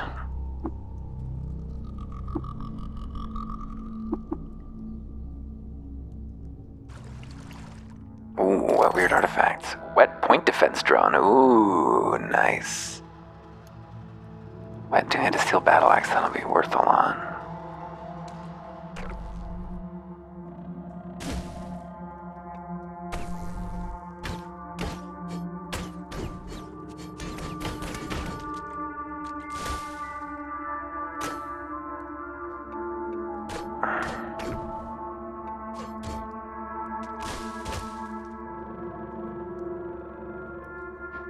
Oh, what was that? There was a robot or something there. What are you? A scrap shoveler. Their hull is time-decked in verdigris. Rotator arm legs, driven by gears, are end-capped instead of hands by a shovel and hacksaw. A shadow inches over the dull white carapace of a giant and crave-born crustacean. Its eye stalks have shrunken to nothing in the sun-dimmed grottos of the underneath.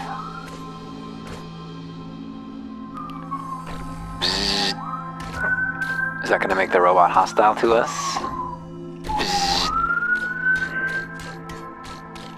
We penetrated the crab. Yikes.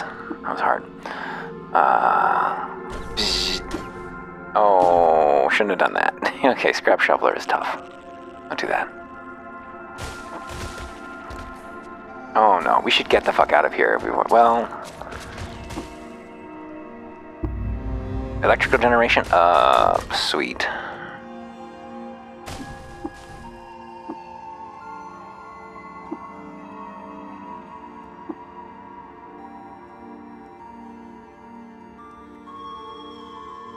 Oh, there's wire. Yeah, there is wire underneath us. 152 feet. Well, that's most of the way there. Just have to go back to one of the other rust wells. We haven't got all... The reason I wanted to do this early is because we don't have all that much stuff to rust, to be quite honest.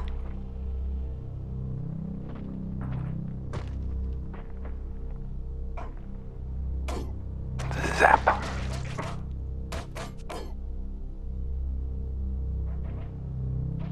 Well, go get that baboon. Go get that baboon. Get him. Oops.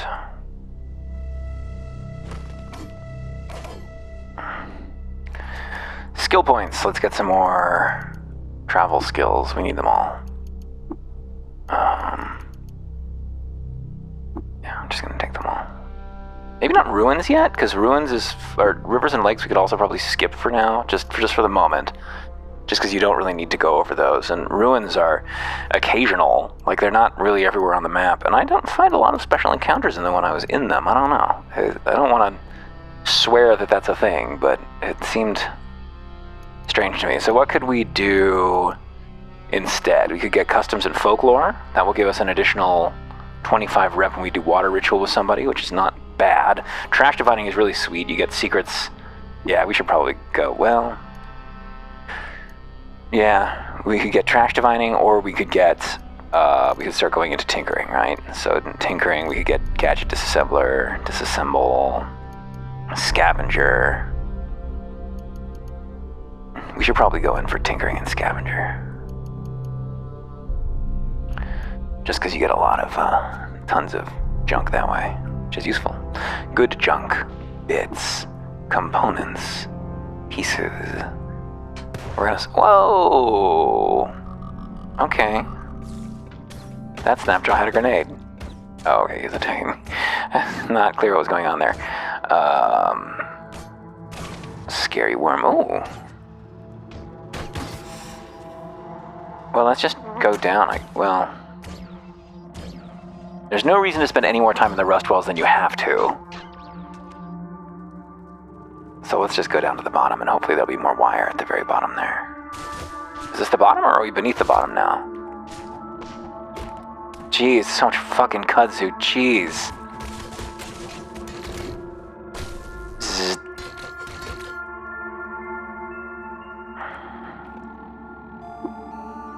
Quick save the game.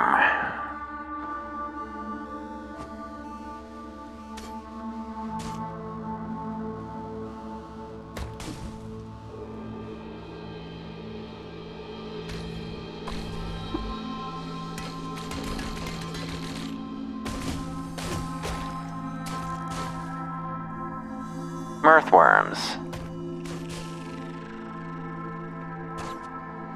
Segmented mirthworm. Glistening barrels of silvery worm stuff shudder and tear in two, pause, then excrete the process over again. They duplicate. We should get its corpse, just in case of fungal infection. That's the way that we would treat it. Or part of the way we would treat it, I believe, is with mirthworm corpse, or segmented worm corpse. More worms. They will duplicate themselves. It's best to fight them in hallways where that's not an option. I'm not exactly sure how it works. I was told they duplicate themselves when they die, but I don't know if that's true. Might be while they're still alive. They do seem to come in large. Oh, getting 70 per. Geez, maybe it should be duplicating itself.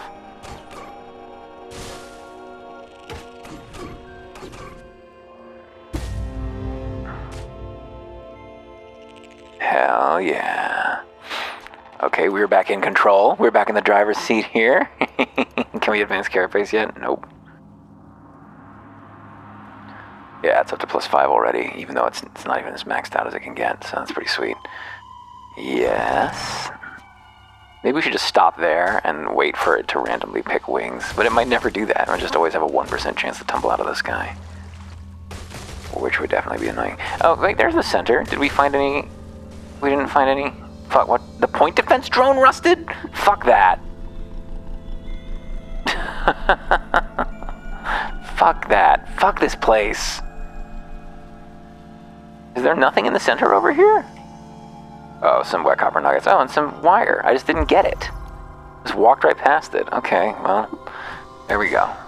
Wet structural scanning bracelet reduced to dust. Well, I guess some stuff did rust. Who knows what that was? It wasn't worth that much. But there we go. We got the wire we're looking for. Come on over here and talk to this guy. Talk to Argive. The wire, give it to me. Take the wire. Yes, beautiful wire. Oh, before I forget, I repaired an old recoiler for you. Use it whenever you wish to hop back to Joppa quickly. Now give me a few moments to attach the wire. I will return. Yeah, lacquered it is. Weird wire conduit, Eureka. He's wiring it up. Check it out. He throws down the wire. I'm just splashing around here. It's working. Genius noise in the static. I hear it. What's this? What is that? Wait. It's repeating itself. Argive mumbles to himself for several minutes. Apprentice, come here. Something strange is occurring. The conduit is picking up a signal, some sort of repeating transmission. I cannot decipher it, though. I lacked crypto gull eggs and... never you mind. I have a great task for you, my apprentice. Do you accept it? Can I know what it is? Yes. You must seek out Barathrum the Old, the eldest and wisest tinker alive. He lives with his followers, the Barathrumites, under the Arch of Gritgate to the northeast, in the jungle-strangled ruins of Cud. He will know what to make of the signal. Who are these Barathrumites? Disciples of Barathrum. Mostly Urshib like their mentor, quilled albino bears who prefer their candle-dim caves to the sun-salted surface of the jungle. 1,000 years ago, Barathrum and his kin crossed the home delta into the rusting heart of Cud. He spent centuries peeling the chrome shells off Time's artifact in his workshop. If he cannot decipher the signal, no one can. I accept this task, Argive. Splendid. Perfect. Let me record the signal to disk, which you'll need to guard with your life, I'm afraid. I'll rig up a droid scrambler for you, too. You see, the Barathrumites have programmed a troop of way droids to guard the approach to Gritgate. With the scrambler, you needn't worry about them. Wait here. Argive mumbles to himself for several minutes. Here you are. Now go. Off with you. May you live long enough to do my bidding. Away.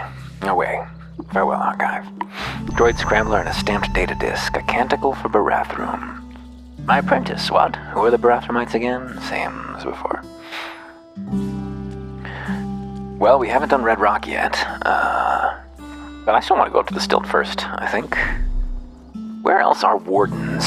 Is there another warden around who we could do the water ritual with other than the one that we're going to recruit? Where else would a warden be? I don't know. Well, let's go up and see if we can recruit the one we're looking for. Dun, dun, dun, dun, dun, dun, dun, dun. No encounters at all. Perfect. I wasn't flying, I don't think. Here, should we reload? 2. Fly. Wait, 196. Wait. Yeah. Why is my water lower than it was before I reloaded? 193, 192, 190, 180. It does drain pretty quickly as we move, even with flight, but whatever. No big deal.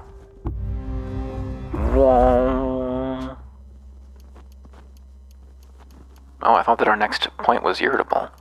I guess it wasn't. Or maybe we didn't spend this yet. Oh, no, I don't think we spent this one yet.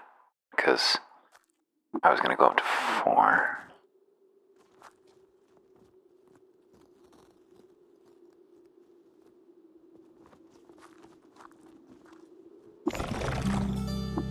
I guess it needs to be 6 to have 0% chance to fall. This is our target.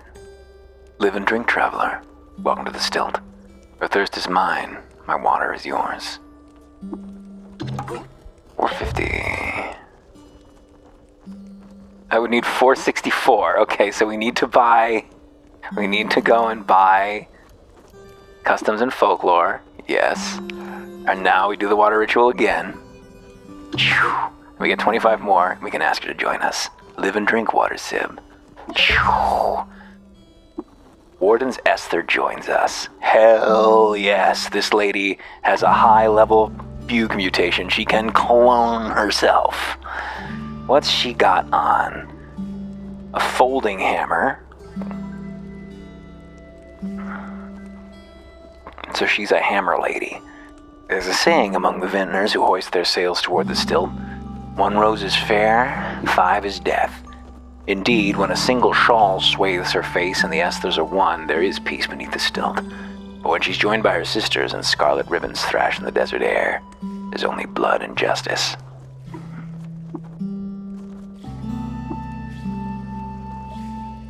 Live and drink, traveler. Welcome to the stilt. Praise be to Shekinah, O sovereign fathers, at last I am here. You're among friends here, pilgrim. Stay peaceful. This is the Styx-Day stilt, huh?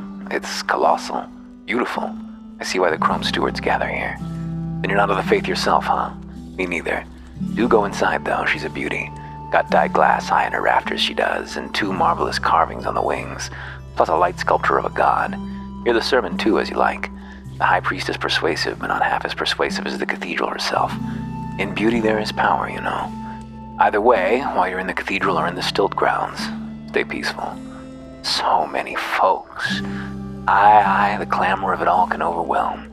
The glow crows say it was a bird god who taught folks to gather like this in large flocks, so blame birds.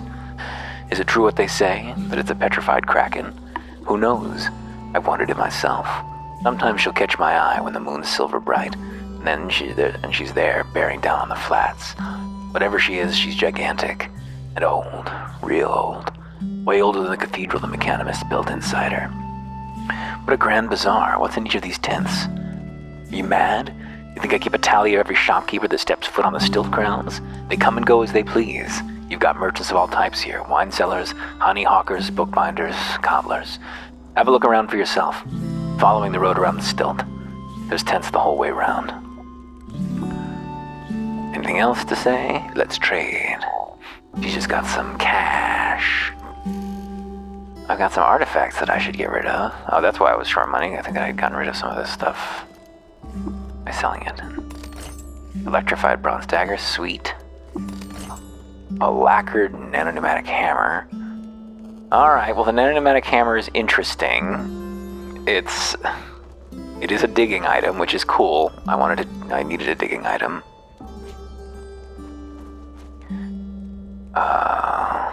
There's so much else to see here. Protector of the stilt. A dyad of ladder braids frame his face like circuit marginalia and the canticles chromaic. His broad shoulders and traps bear the imprint signature of plying the dismal soldering beam and aegis. Tools of craft that duel as sacred armaments. Carbide folding longsword. I'd love to have that if you want to give it to me. Who's teleporting? A Reshef shrine. While traveling near Bethesda Susa, Reshef lost control of his chariot and drove it over a cliff. Luckily, a local physician named Rebecca came to his rescue. Moved by her kindness, Reshef enrolled at a nearby hospice as her apprentice. Is that so? Is that what happened? That's interesting. I'm not sure that's what happened. I really want to find a gun guy, is what I want to find. Because I would really like... Oh, look at this, it's the librarian. Sheba Hagadius, librarian of the Stilt and Rhymewig. In the narthex of the Stilt, cloistered beneath a marble arch and close to her argent fathers, she muses over a tattered codex. She's safe here, but it wasn't always that way. As a youngling, her own kind understood her little. Only when she was gifted a copy of the Canticles Chromaic did she learn comfort or mirth or reason. Her journey to the Stilt took several years, but now that she's here, Sheba seeks to consolidate all the learning of the ages tucked away in Cud's innumerable chrome nooks. Here she prepares a residence where pilgrims can study the wisdom of others and bring themselves nearer to the divinity of the Cassifessence. So she's a random creature every time. This time she's a lizard. Live and learn, wanderer. Have you come across any books or scrolls in your travels? Do you care to donate one to the cathedral library? Whenever you return, you may speak to me and raid anything you've donated. Where is the library? Oh, we're in but the first phase of its foundation. The church has amassed a splendid collection of scripts through the years. Glorious Shekinah, praise be upon him, gifted us with several caches. The Eremites work day and night reproducing them in the scriptorium, and I have taken it upon myself to beseech travelers, for the rarest finds often come from the least likely places. What use is a library in this salt den? We're in the marshes, strangled by wild plants and poisoned by the glow. Wouldn't a stash of vine reapers serve us better? You share the pessimism of my kin, and several of the priests as well. My heart hears you, but listen to my words, and maybe you will come to feel as I do. To devalue wisdom is to devalue the Cassifessence. She shines in the void, refracting light, illuminating those around her. So does the written wisdom of our elders. The machinery of chromium is complex in its divinity. Don't we do it a disservice to our fathers if we remain ignorant of it, of our past, our future? Don't we deserve the joy of knowing? Bless Ecclestadt II, first child, for he believes as I do. I have no books to give. So a funny thing you can do here is just throw all of your technological things in this hole. Sacred Well. Sphinx scenes of post-edification glamour are arrayed in gold and sunken relief around the lip of the black marble fount. The tracery of its bright veins spikes the eye, but, down well, recedes into a starless depth.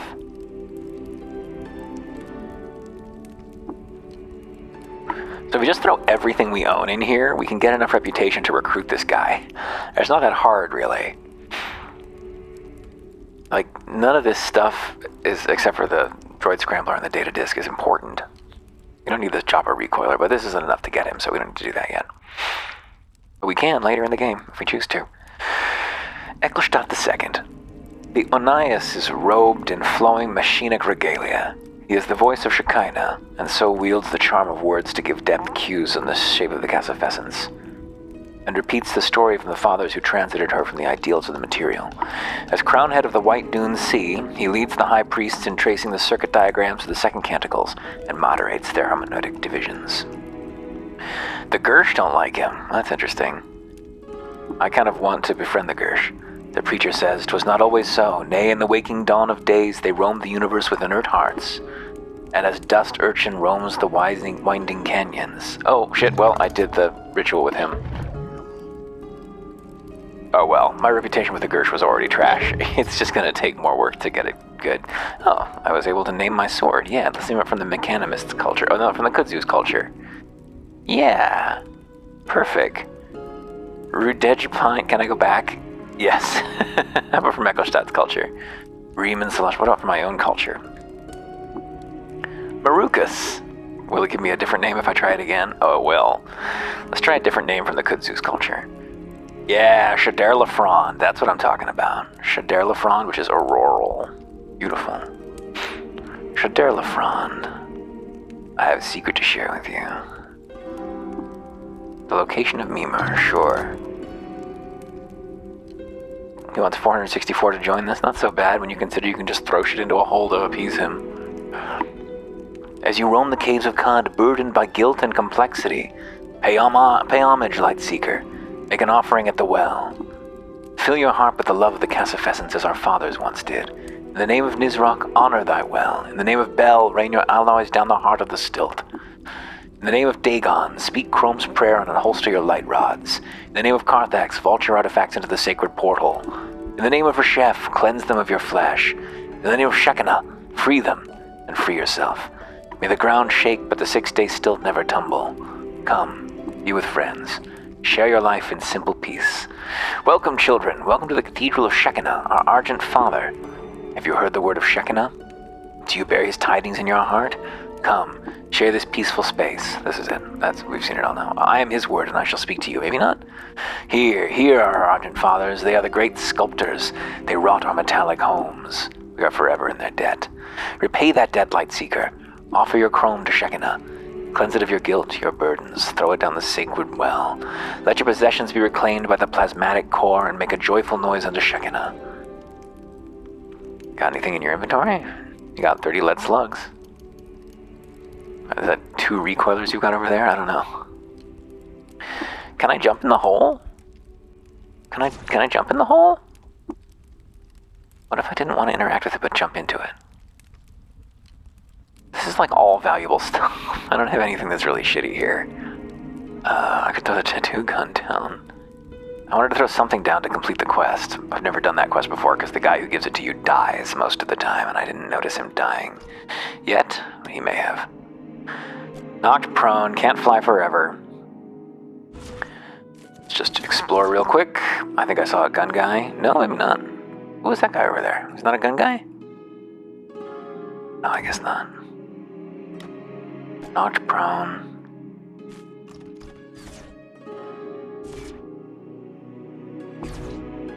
I've wilted.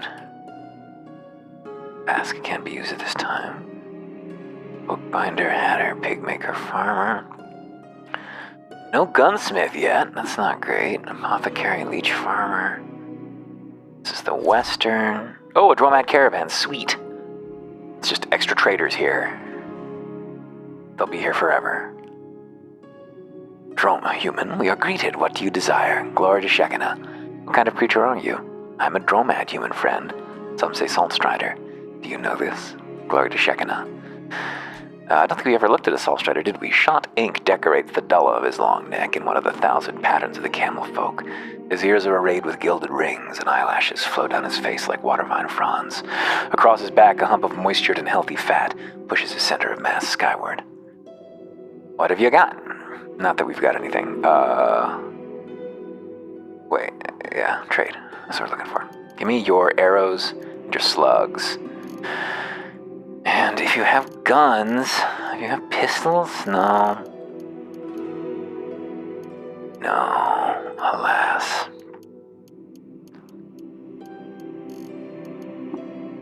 They don't know how to identify their shit either. Cool. Q-tip. That's me, Q-tip.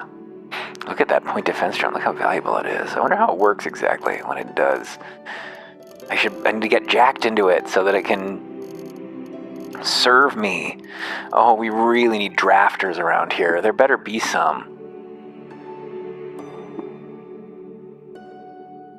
We need to find people who offer schematics. Very important that there be some drafters around. We need to get some schematics. I guess I can just deconstruct jacked things until I get jacked. That would not be that big a deal, because I should get lots of them. What's here? Armorer, gunsmith, and shoemaker. Sweet. Show me to the gunsmith, please. I used to be a wayfarer like you, friend, but old wounds slow you down. Cherish the time while you have it. A crushed hat brim mantles her eyes, and a leather holster rides her shoulder. She rolls a lead slug over her leathery knuckles. Guns, guns, guns. Give me those lead slugs, please. I would love this Issachar rifle you've got. Or we could dual-wield pistols. It's better to start with a rifle, I think. Take my bronze dagger, take the battle axe. I want to keep the jackhammer until I get another way to dig. Wire's valueless. This might be valuable. I want to hold on to that. We're just going to give them a bunch of water? Is that what we're going to do here? We can just about afford that. We got to make sure that we don't die of waterlessness, though. That's very important. Because we do have to make it back to civilization. Not civilization, what am I talking about? But we need to make it back to, somewhere we can continue to make more money. I guess we could just wander around the desert a little bit until we found something of interest. Just need to find anything, basically. Look at these worms. Are these... Oh. What? They're just here? They're not... Are they worth 70 experience each? Are they going to kill the shit out of me? Oh no. Why is there many earthworms here? I don't understand.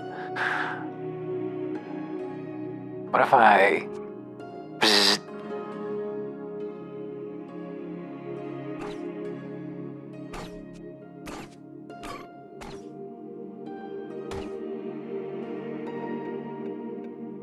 They're only fighting me. Oh, I aggroed the gunsmith too. That's no good. He's friend to these mirthworms, huh? Is he friend to the mirthworms? Yes, he is. These are his mirthworms. Okay, whatever. He's got mirthworms. Mirthworms. I got mirthworms. Armor is cool too. I'm sure we won't really want anything from him. In fact, we can't wear a lot of what he's got. Doesn't seem to be anywhere else to explore. Where are we? We're in the center. No, we're in the north. So to the northeast. Give me a drafter, please. I've never not had a drafter before, but usually I would have found one by now. Hopefully there is one. Some randomly generated stuff. Shoemaker, bookbinder.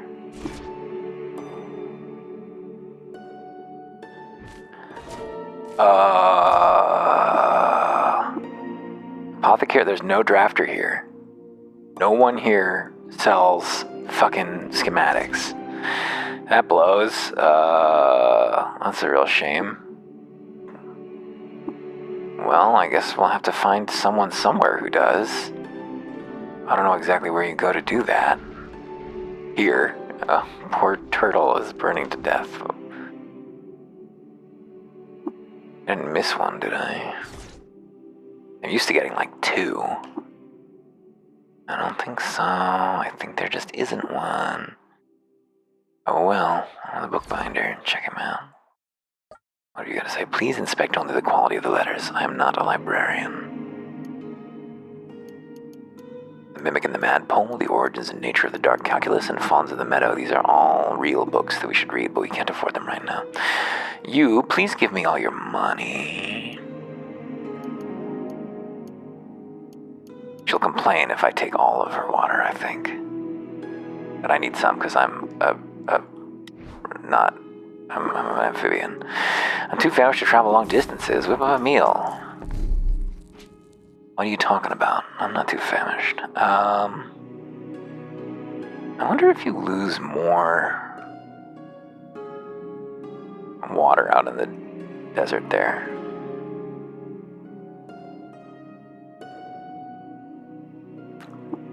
Should we go back to the legendary dragonfly lair? Wait, where's our girl? Oh, she's there.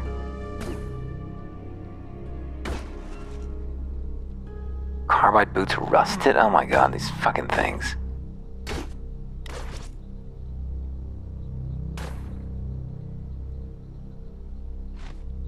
Where'd our girl go? Did she just die? No. The beetle.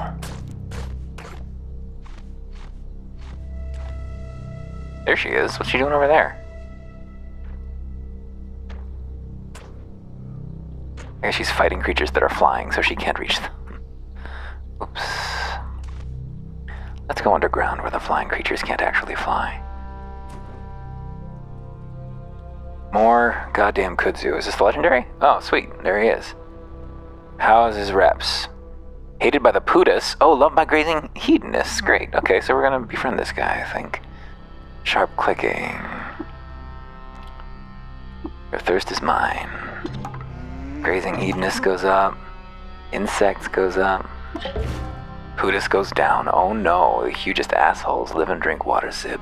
I could ask him to join me. Should I just recruit him from the insect from the grazing hedonist faction?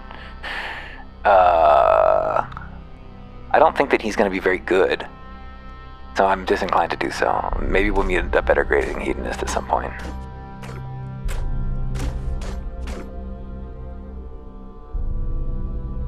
Well, that's pretty cool. I wonder... So, if we wanted to... Okay. Sweet. Well, we did it. Okay, I think we've fully explored that parasite now, right? So why don't we keep doing that? So I'm in the center right now. I'm in the south. I'm in the southwest, the west, the northwest, the north. And what are they? Just a bunch of water farmers, or what are they? McKinnimus pilgrims. Results of the 6-day stilt.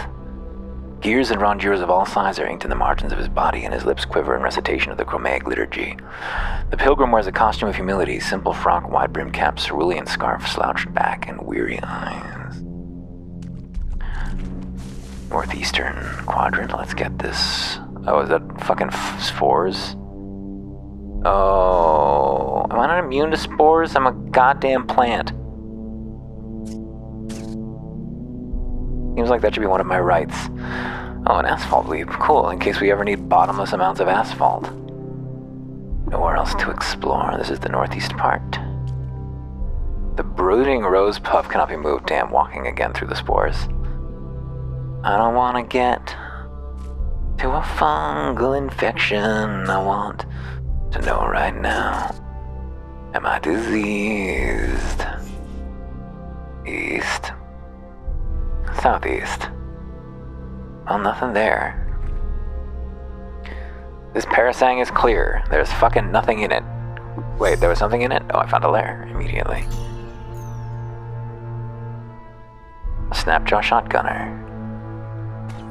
Oh, am I out of torches? No.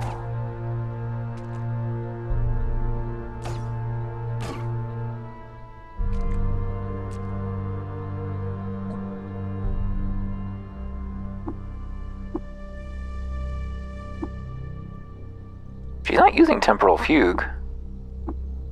Not sure what she's doing.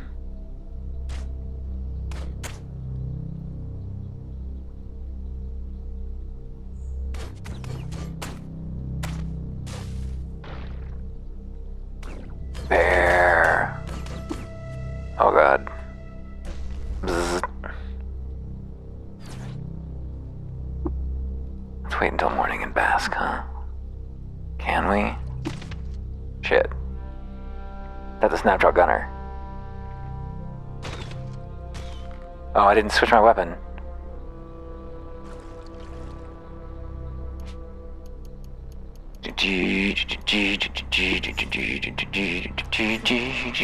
Ow.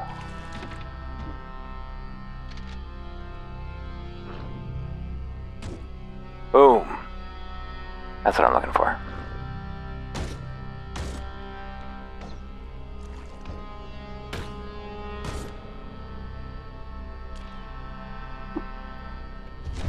Ow. Burafuho Uwab has pyrokinesis, okay. Let's leave this tile for a second, huh? I just want to heal real quick.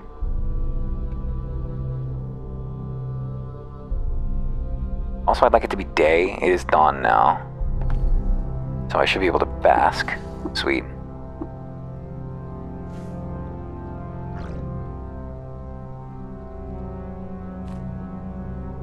Another fucking Gershling. This one also became weirdly invisible. Did it burrow away or something?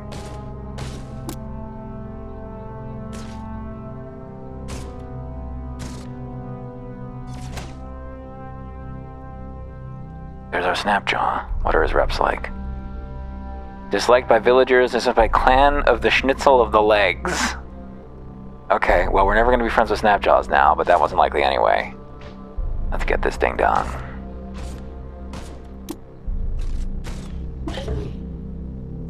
I'm despised. The Snapjaws hate me. Bloody brackish water. Did he have anything cool? Orm skull. Steel axe. That's not really very cool. I got a little rep with people who don't matter.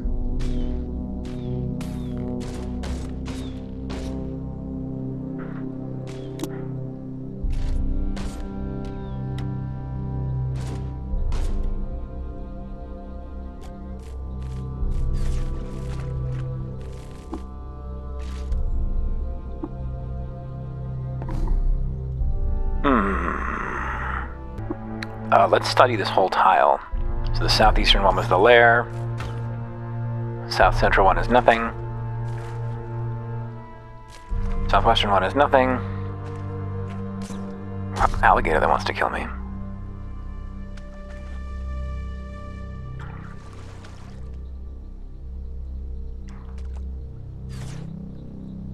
Western one is nothing. Northwest is nothing. North. Oops. Northeast and east. Okay, so we cleared all those tiles now, I think.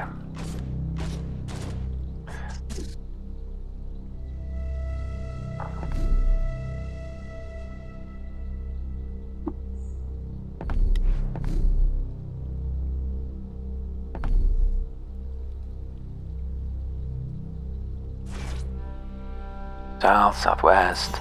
Hey, there we go. Found a glowfish lair. Beautiful. I want some fish rep. So we should be do the water ritual. We should be do the water ritual with this guy. That's right.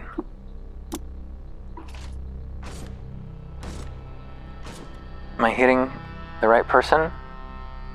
Am I hitting the glowfish by accident? Are they running away from the... Oh, let's reload real quick, just in case we angered the glowfish.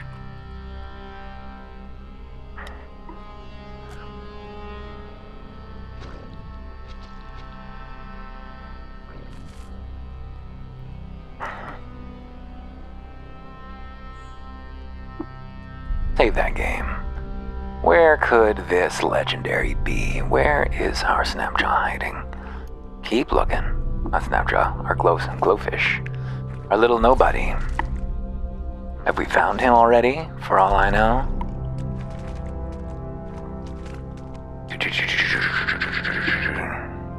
Looks like there's stairs down. Let's just go to those.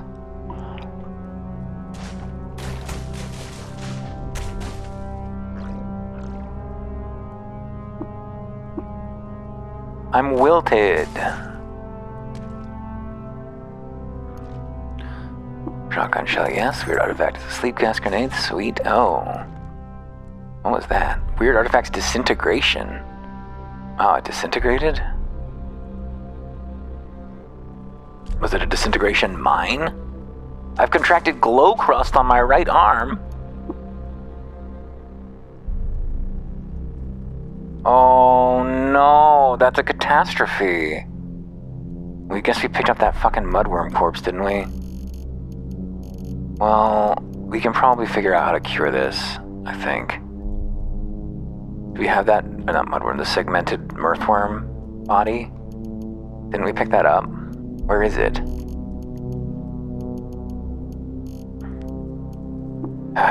Well, I really wanted to use that reputation with the consortium of FIDA. Unfortunately, I wanted to use it to get, you can use it to get a skill. I was looking for somebody who could teach that skill to me. And now, I guess I won't have the rep for it.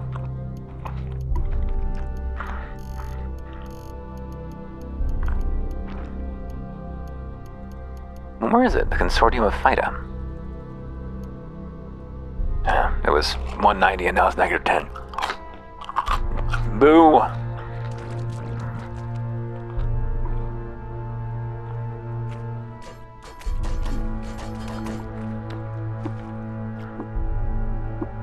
There he is. Hey Glowfish, how's your reps? Disliked by the Tree of Life for eating one of their young.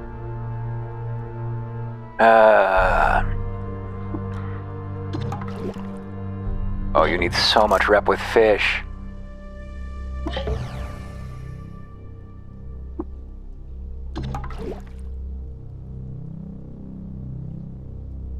You could teach me swimming. I could learn to swim the way fish swim.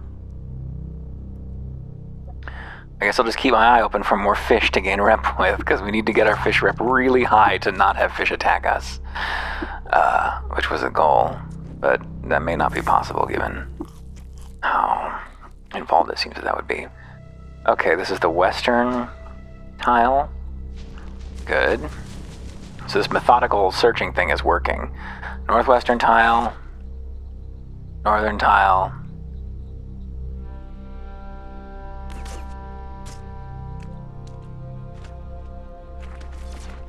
Northeastern tile. I think the eastern tile still needs to be checked. And that's all set. Okay, well, that tile is also all clear now. You go to every tile and check every single square, and it'll be fine. South. I'll put you on pause while I continue to poke around. See if we find anything else interesting. Got some ruins. Let's see what there is to see at the ruins.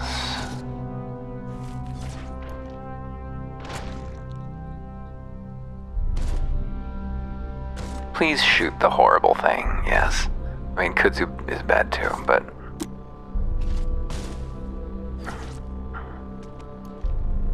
Oh, and a cigar rifle. Damn, we, found one.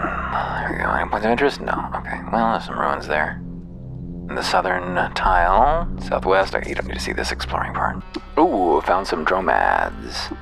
Take me to the trader.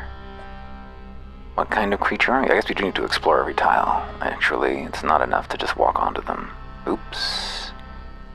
What kind of creature are you? Nope, we know what that is. Give me some lead slugs, very good. I'll take your arrows as well. Anything interesting? Some weird artifacts that we can't afford. We should be able to offload some stuff as well. We should grab these copper nuggets. Oh, we could do with some wine. Not that, that's more wine than we need. Damn.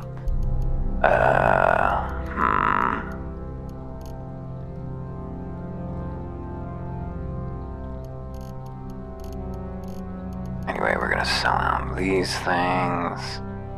23 drams, perfect. Trade complete. So these guys do continue to restock as the game plays out, so... There's, So I was trying to change my options so this would... So hostile. If I say only hostiles that are like within 10 of me. Yeah, okay, there we go. East. And southeast. This is what I do for you people. I guess I need to fully explore these zones.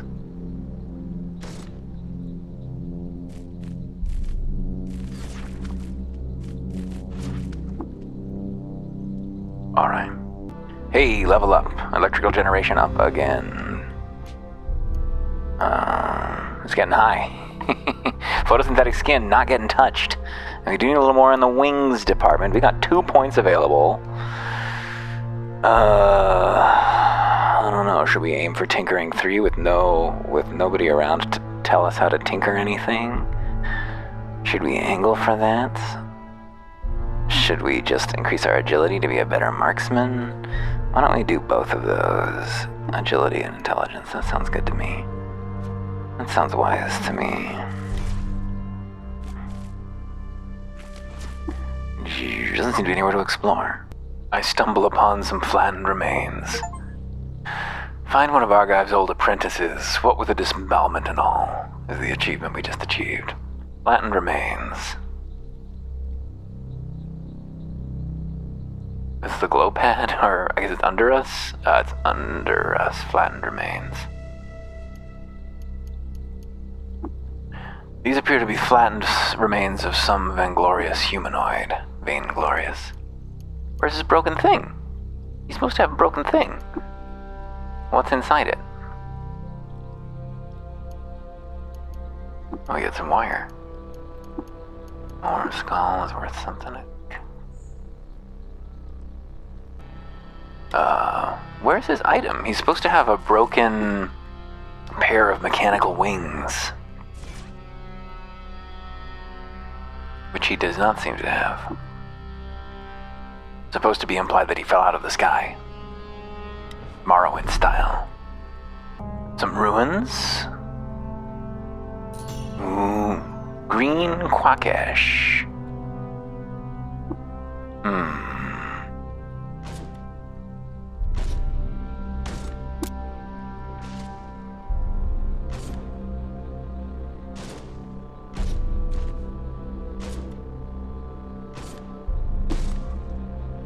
Yeah, photosynthetic skin up to 2. Level up.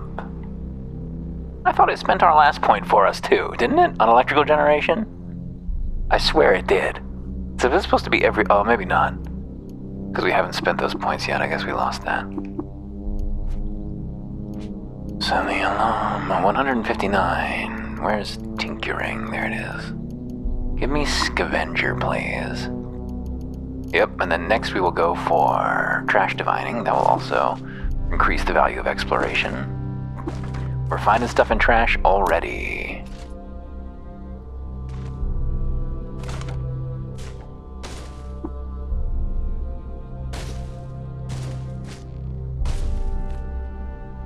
Oh, these fucking things. Oh my god. Okay, I can't just smash it down with nothing. I wasn't sure if I needed a pickaxe to break down that wall. Electrify this bear, please. Thank you. Just zap it. Arc armor. Oh, you can't wear armor. Kill the sprouting orb, please. Electrify the slime. Won't you electrify the slime? Uh-oh. This could be bad. Where are my friends? Where are my friends? Good thing I'm indestructible. Let's tighten our shell. AV increases by 5. Okay. So just don't move. Oh. Okay. Firing is moving. That's not what it says, as long as you don't move. Jesus! Well, that's annoying. We just got cornered by slimes and killed. I should have I guess my electrical charge was regenerating that whole time.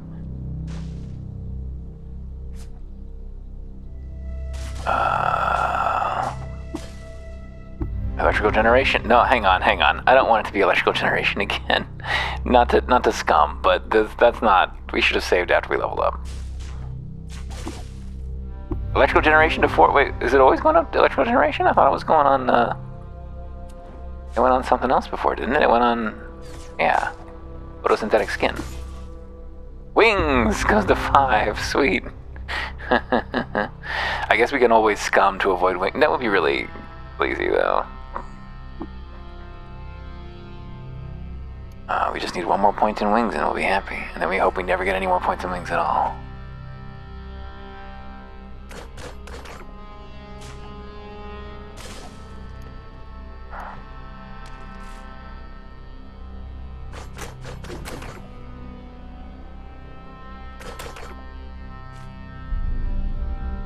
Telescope and Aurelian. One auspicious day, a babe was found swaddled in a shining mote of light in each hand, with a shining mote of light in each hand, by a group of arachnids in the soldiers' aristocracy of Enib. They took her into their fold and fostered her, and she became known as Yaxes II, the gleaming lamb of arachnids. I have wilted. It is not daylight, I cannot.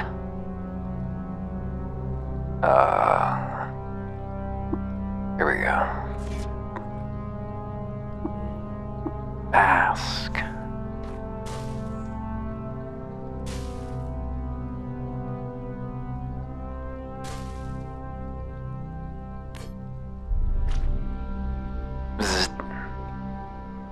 That's better. Good job. It's only worth 12 experience. Why was this so dangerous? I just can't hurt it with a sword or a gun. This is immune to gun damage.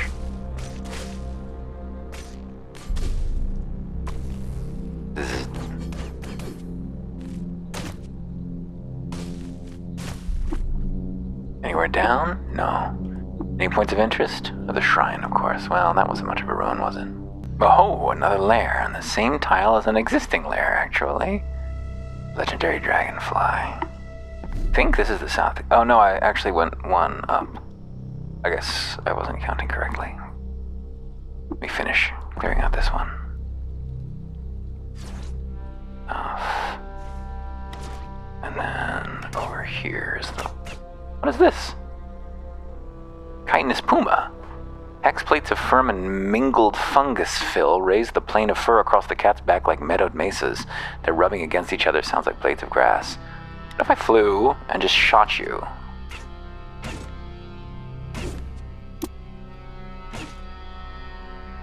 Wouldn't help my friends. 300 experience, jeez.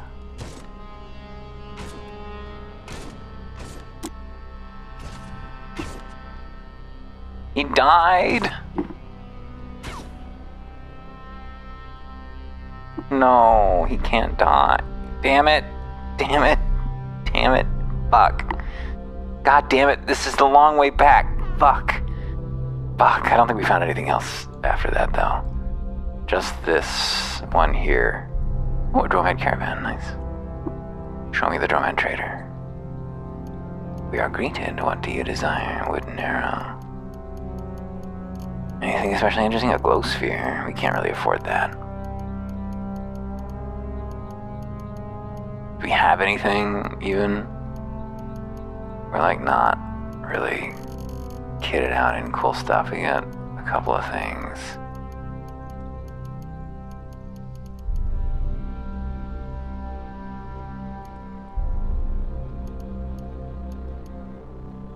Yeah, give me 2 copper nugs. Some salt, just in case.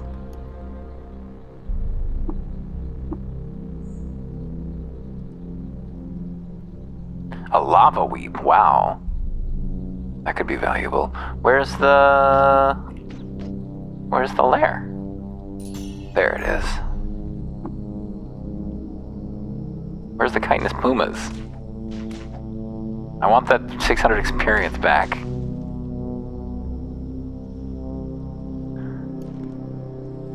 Give me all of this. Don't give me that. A clam. I should close the door here. There we go. Had some bad glare on my screen. Knoll worm. Have we looked at a knoll worm? I don't think we have. It's secreted worm resin that hardened under the pressure of shale into armored plates. Inside, a thick cord of bristly segments are capped by a cuspate beak for breaking through rock.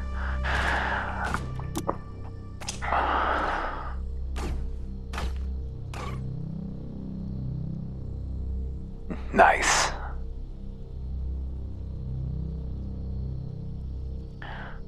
We are not basked right now. We should go and bask before we go any deeper. Or I could bind, wait until morning. Maybe I can. I can't bask with hostiles nearby.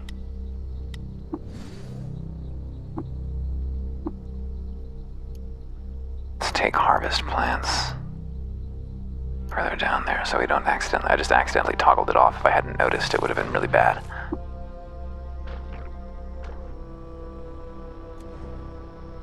What is this? Livid creeper. Their ringed stems are bruised and discolored where the memory of rejection has swelled the sap in their fruiting spurs.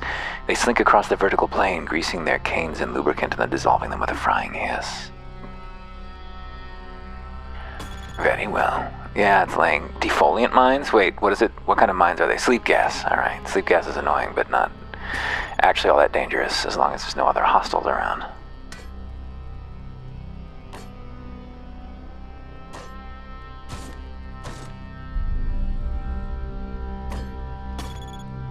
Whoops.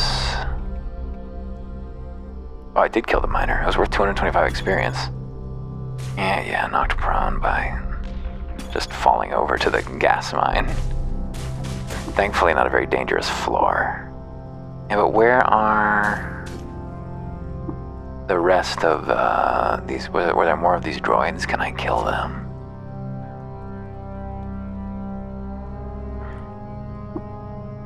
Nothing in there. Stairs down. Oh, there's the clam. Oh. I was teleported to the reef. Oh no, that's not happening. I'm not doing that. No! Fuck! God fucking damn it! I need to save more often. God damn it. Okay, it's the dragonfly lair again. Okay. Everything's good. Everything's fine. Whew. Yep, take it all. Okay, kill the droid. Perfect. Hit the creepers. Just keep hitting auto explore. Everything will be good. I don't want to fight this thing. Holy shit. 500 experience? That's some hit points that thing had.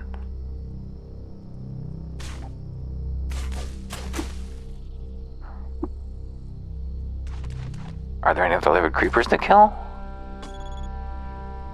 Or was there just the one?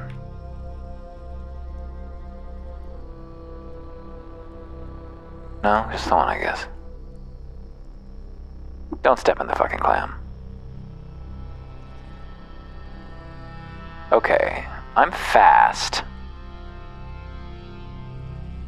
Can probably put some range between me and these salt hoppers. Oh, these severals would good hit. 27 damage, jeez. Let's run. Let's sprint and run. I'm not that worried about these guys.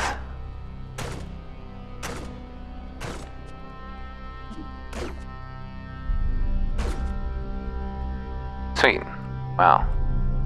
Powerful party we've got here. Whoa, what's attacking us? These dragonflies? I'm not basked again, damn it.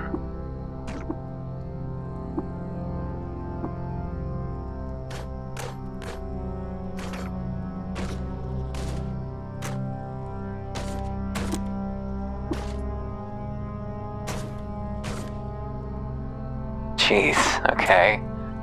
Can you just kill them all for me, ma'am? No? Thank you. Why are you not fighting them? I don't understand. They're not hostile until they've attacked me, and they don't become hostile to me until I'm in melee range of them or something. It's weird. There we go. Now we've started the bug war.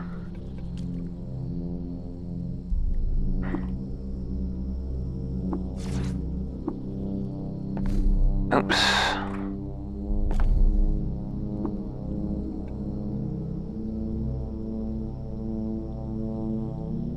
This is taking a long time. This resting until morning is taking a long time. Is it morning? No, yes.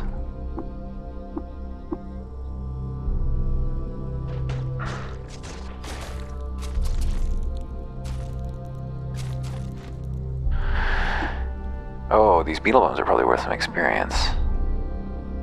Bond blue wings contour to its abdominal balloon, puffed out to the blimpish volume by the garbage it has eaten.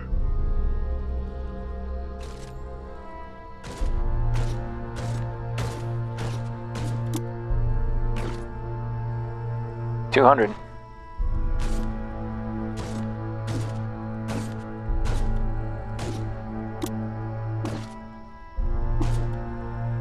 Oh, I shot Groove. God damn it.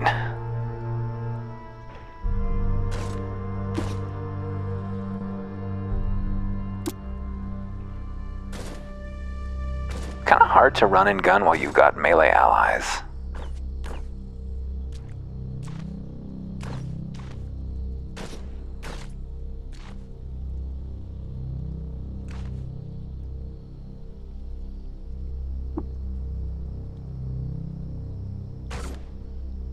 Well, shoot the giant centipede.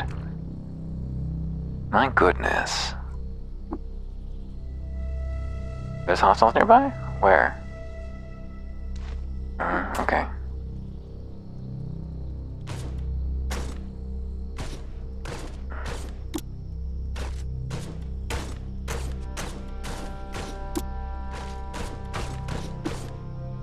I would love for this thing to fucking die. Esther, you wanna help me?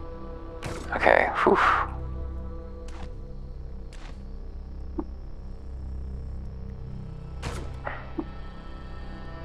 Another beetle bomb, shit. Esther, I need your assistance in this one. Nice, she kicked its ass.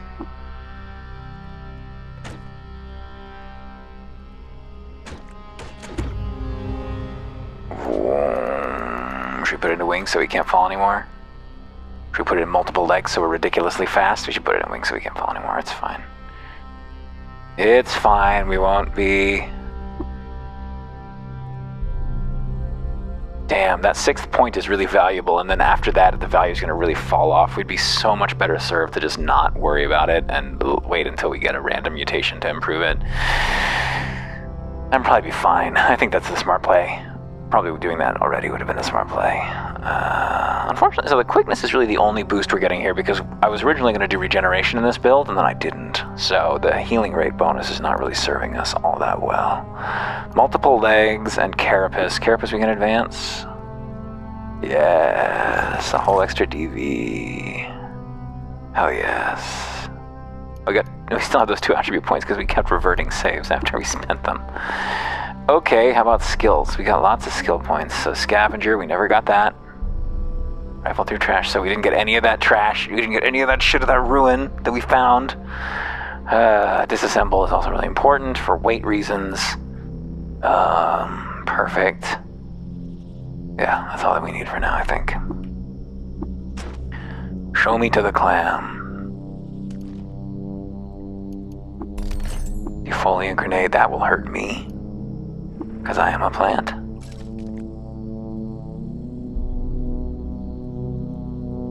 Is this Beetlebum hostile? Does it know I was killing its kin? 1 floor up.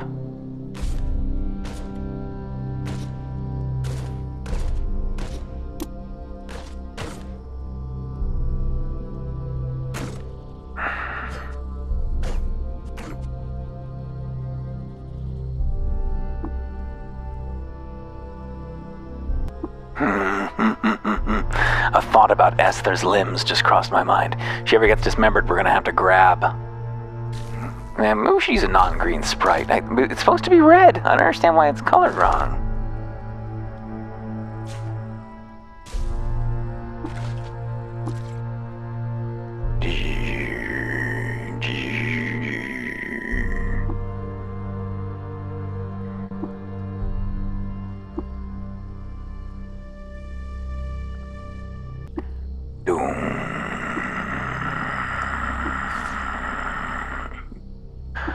Where's this legendary we're looking for, huh?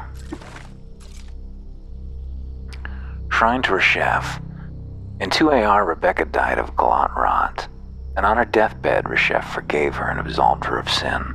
He allowed her to be buried in the village of Ezra, outside the gate of the Tomb of the Eaters, and beneath the shadow of the spindle.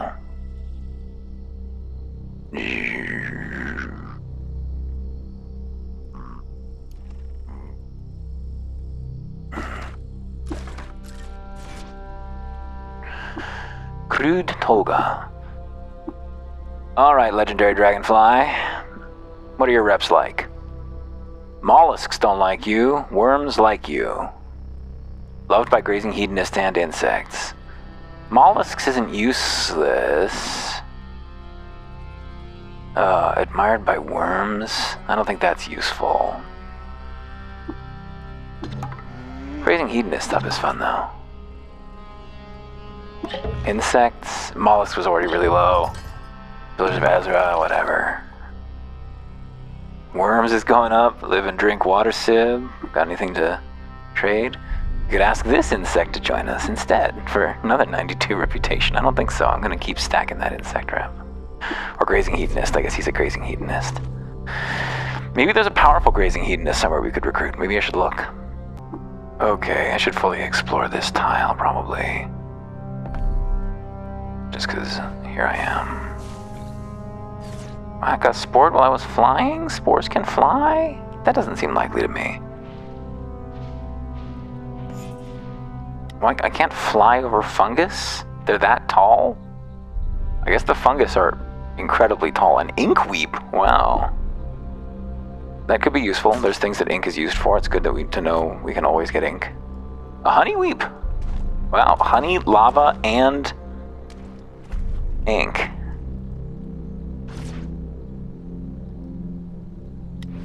West, west, northwest, north. Okay, so that tile's clear. I've been trying to do this methodically, going... Oh, there we go. There, perfect. A legendary glow pad. That's a plant. I want to become friendlier with the plants. The goddamn plants.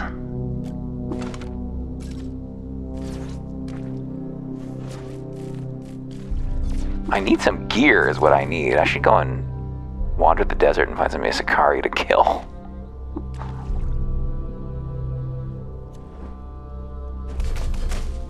My fellow autotrophs. Worth 62, those pricklers.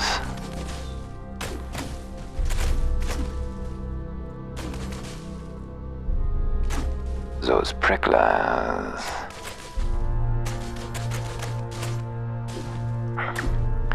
These hostile lily pads. I originally wanted this character to be a glow pad, but they're immobile. So rough electric arcs use your name to electric quagmire. Okay. Thousandkish. Recover the lover of circuit board. Okay. I can recover the lover. Nowhere else to explore? Near a staircase down, please. Nowhere else to explore? That's just because this fucking fungus is not...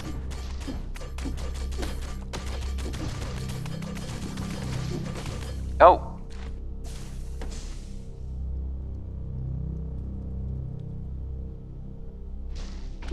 Well, I hope those spores weren't fucking gonna venomize us, like... and give us a disease like the previous... fucking spores did. High explosive grenade. I mean, I guess... we just need to find some fucking worms and we should be able to cure ourselves of all fungal infections. Nowhere to explore, yeah, because this tile is so dangerous.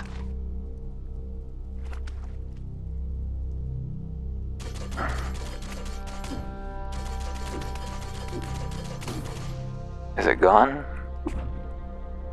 I've wilted.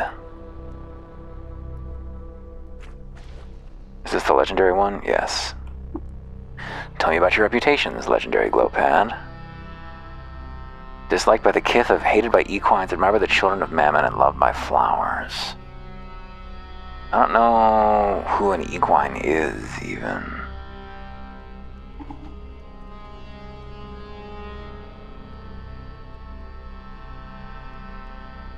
I'll do the water ritual with him.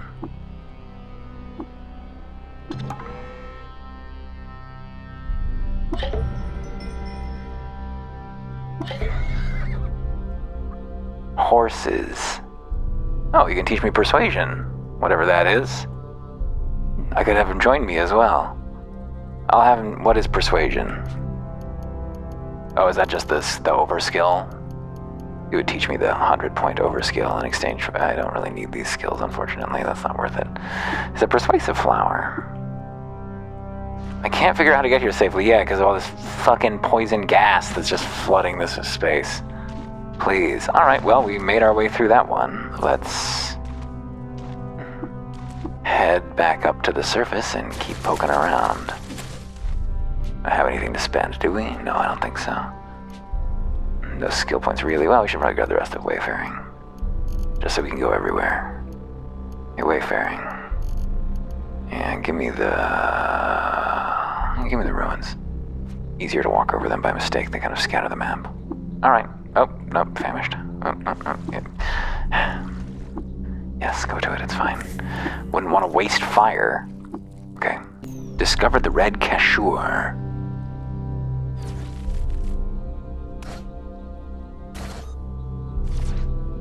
Oh, hello.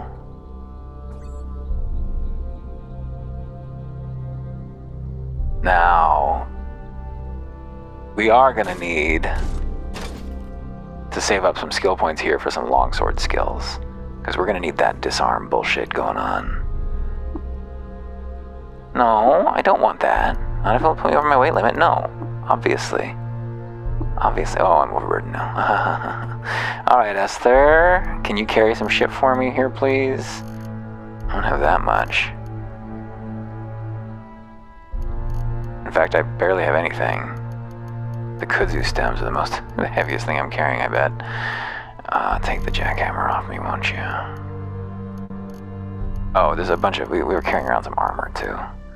Water-stained bark armor, leather armor, crude toga. This is all heavy stuff. Ring mail. Maybe she'll like some of it. Maybe not.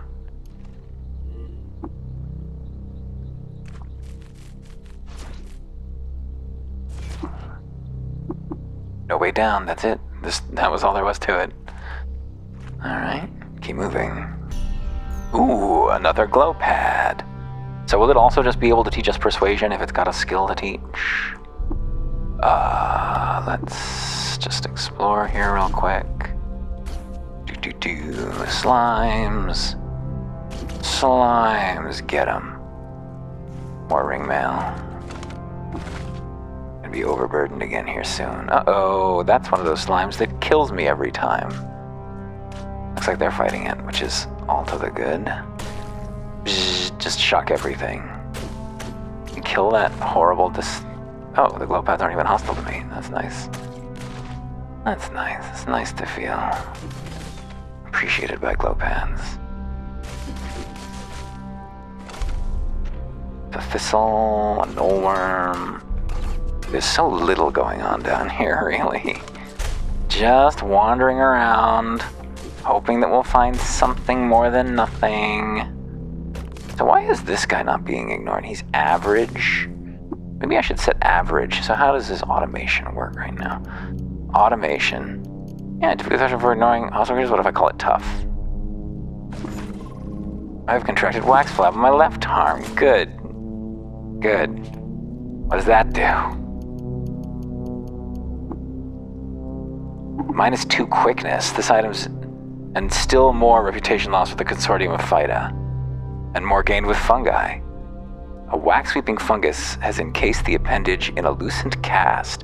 Body heat melts the innermost layer, and a thick waxy milk sloshes against its hardened prison. So we gained 2 armor, lost 4 dodge value, which is already low. This gives us 1 armor, costs us no dodge value. There are diseases that can actually help you when you're really fast, because their only penalty is reducing your speed. So it's perfectly reasonable if you're already like over the speed cap to suffer a hydraulic turbine. Oh, I thought it was a moon gate. No, indeed.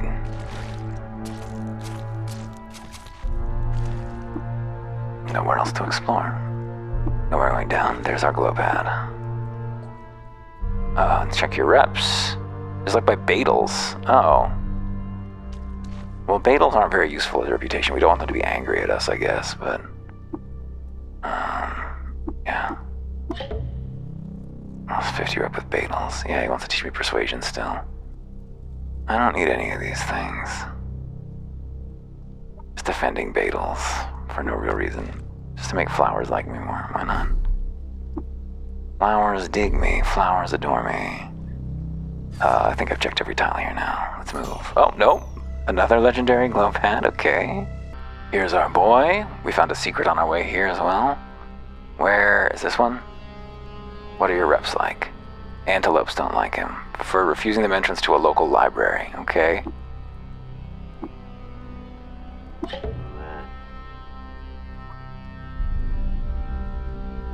I'm loved by flowers now. I just want the glow pads to come with me. They're not mobile creatures. That's what I learned when I tried to become one. I was like, oh, you can't become a glow pad. You can become one, but you can't walk around when you are one. Even if you give yourself legs. I gave myself the multiple legs mutation and still refused. Got some ruins. Shatara. Oops, wait, hang on. What were we paused for there? Well, we happened on a ruin, and we've been wandering around the ruin, grabbing books and doing nothing that mattered very much. More books. Underneath his shroud and raft, mutations often grant you this boon, Urkwood. Just a ruin, northeastern quadrant. Let's move. We discovered the Sazoan hexagon. It's a ruin. Is it a hexagon?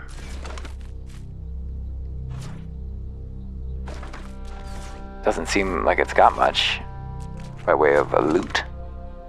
Is there a down? No, that was it. It was just a couple of trash bits. That's not very exciting. Show me the Sazoan hexagon again. Alright, let's move. Ooh, a secret of Reshef. In 3BR, the gyre widened and the first triad of plagues afflicted the land. The water was poisoned with salt.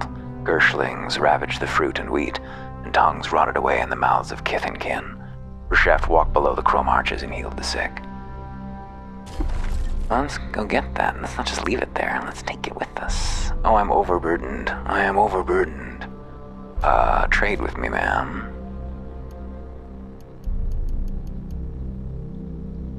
Take this ring mail.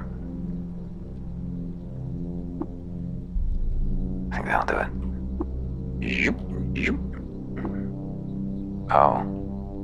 Where are we right now? Oh, I'm carrying too much to move. Oops. I don't think we're anywhere interesting right now. Why did I unpause the video?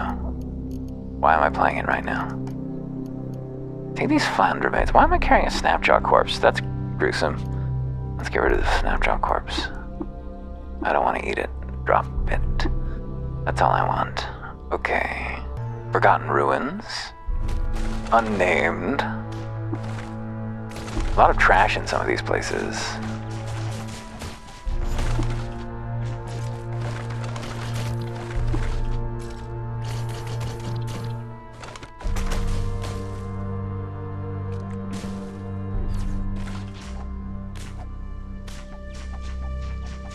Just ignore it. Live and Drink Volume 9. Oops, I meant to read it. My water goes to scouts to keep Diresk informed in, or could it be continuous? It can not only for students already acquainted with theosophical teachings, a recapitulation of the eaters even as they cook and eat boar flesh.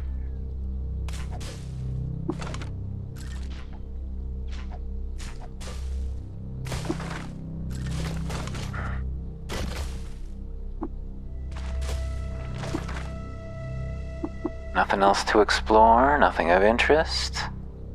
Okay, let's move. We discover Silver Decagon Narcomore. Bunch of bones. Oh, it's a slumberling shit. Okay, that's bad news. We can try to take it on.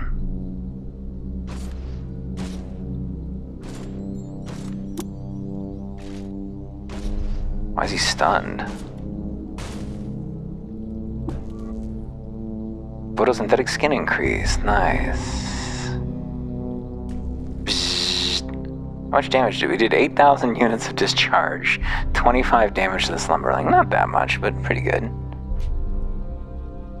Okay, so long blade, we need to get swipe and we need to get dueling stance, unfortunately. So that's 4 levels worth of skill points, which sucks. But it'll be worth it. It will be worth it, I promise. The disarm that it gives us is extremely valuable against certain kinds of enemies. I mean, against turrets is what we're talking about. Northeast. Southeast. The things I do for you people. Look at all this exploration I've done. Look at all this poking around I'm doing. All for you. All so I can have a reasonably powerful character before going to Red Rock, I guess? Is that what's happening right now? I guess that's what's happening right now. One last tile, then I'm gonna go, well, maybe I should just finish the tiles down here at the south. That would make most sense, wouldn't it? West, southwest, south. Southeast, north, southeast, northeast, north. Are we flying? Did we stop flying? We're flying. We fell. Shit. Into the water. Nothing. We started in the central zone? Yes. Alright, so I'm just gonna, what I've been doing is mowing through these grasslands areas, these salt marsh areas, some ruins, there you go. You can either walk on the world map and hope to find them, or you can check the individual areas and just find them. No. Obviously I don't want to go over my weight limit. Obviously. That's fine. Come over here, friends. Talk to me. I need to identify some of these artifacts. That's what I need to do. Hulk honey injector. Electrified folding chair. Whatever it is broken. That's another fucking folding chair. Pump shotgun. Freezing bronze longsword. Freezing hand axe. Flaming two-handed sword. Shader le front. This is already electrifying, although it has no cell in it. We have no cells.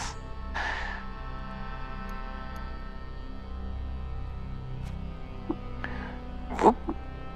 Talk to you. Please take my weapons. The close all command does not work in this menu, which sucks. Just take all of them, please. Armor, too, maybe? Armor, or you don't really got anything? Keep looking. I've wilted, oh no. Doesn't seem to be anything left to explore. South. Hang on, so where was the ruin? I'm too famished to travel long distances. I've got to have lunch. There we go. Take off. Land.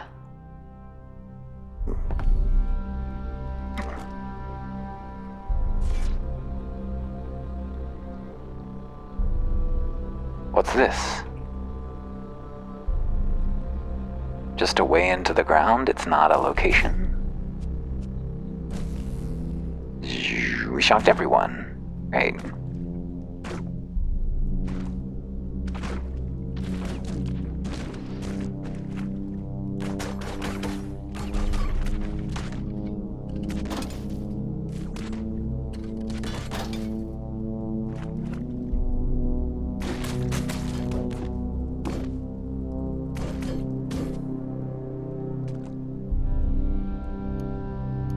Give me that battle axe. Give me that helmet. I need that helmet. No, I don't want to pick up the goddamn corpse. I need to use nearby items more. Oh, I perished. I don't even know where we are now. I guess this is where we just found the stairs going into the earth, right? In this tile one over here, I think. Maybe. Well, those stairs this time. Which is fine. Please fly. Please fly. Stop shooting at me. Yeah, there we go. That's it for that tile. No, I'd like to fly. I'm too famished again. Can't start a campfire in the water. They're really messing with me. I can't start a campfire in the water. Where am I? Am I always lost? There I am. Okay. Whew. Alright. A lair. Snapjaw scavenger. Oh, we're not going to be popular with them. This is not going to be good for our Snapjaw cred.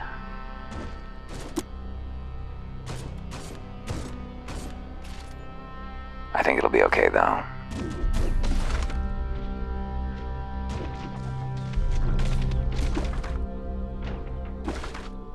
Trash. Wet trash.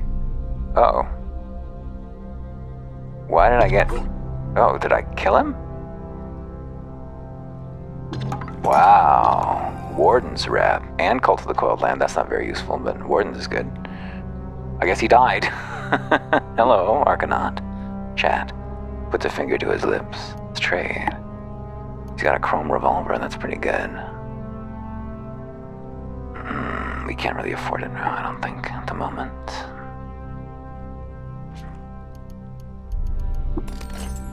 Magnetized boots. Magnetized boots. My hind feet. And where's my forefeet? My other feet. Oh, there, they're 4 feet. Okay, I got leather moccasins on my 4 feet. My hind feet are bare. What do the magnetized boots do? Oh, -5 move speed. My move speed's really high, so that's totally fine. You need more boots, though. -5 move speed means nothing to us. Resist to knockdown is good. Snapjaw's rep down again. Cannibal's rep up. Are there lots of legendaries around here fighting us and dying? Is that what's going on? Ooh. Engraved woolly ringmail. Slender engraved battle axe, that's pretty good. These are nearby objects here. Oh, a gentling mask. That's Puda's stuff. Gentling mask. In wallpaper and acrylic, the pain of experience is smoothed away into the aspect of a child. Neuronal clamps peek out from the concave interior surface. The mask is fastened by a brass chain adorned by beads of glass and branded on the forehead by the holy rhombus, a sign of the price of innocence. It's just a horrible cursed artifact that makes you a slave of the Pudas Templar, which is not a good thing to be. Chainmail. The steel battle axe, that's what we're looking for. Yeah, I know. Take all of it, please. Did I look at the engraved armor? Because that would have an event on it, right? Please identify these. Oh, those are broken. You didn't look at it. Now we have... Carrying too much to move. What did I take? Oh, the club from the southeast. I'm auto-looting clubs? Weird.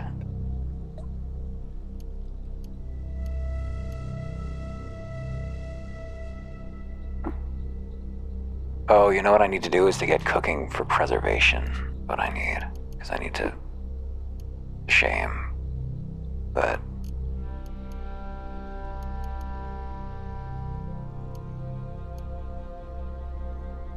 we really need butchery.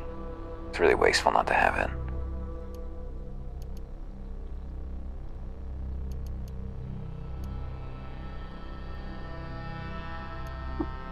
Preserving food is really important for weight reasons. Let's see, so right now we're at 300. Something's in the way. Reserve for fresh foods. 587 vine wafers. It went down quite a lot. We were carrying a lot of vine wafers around. That'll be even more important as we, That wasn't even the person whose lair we were here to storm, I don't think. There just were more legendary Snapjaws around. And they got their asses kicked.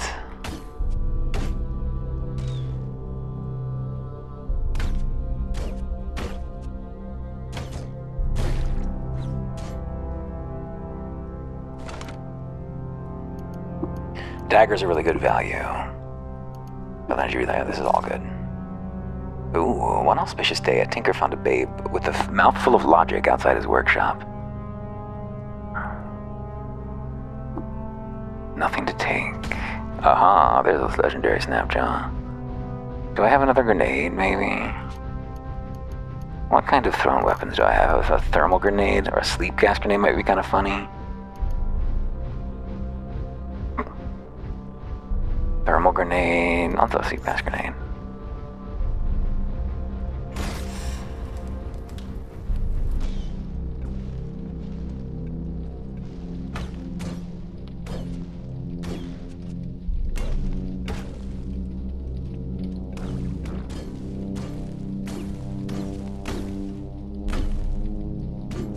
I want my friend and ally here with me, and indeed she is. Hell yeah. Dromad merchants up. Oh, that's amazing. Unshelled reptiles, that's not really that useful. Arachnids, okay. We could get good with on Spider's good side. That'd be fun. Is this another legendary here?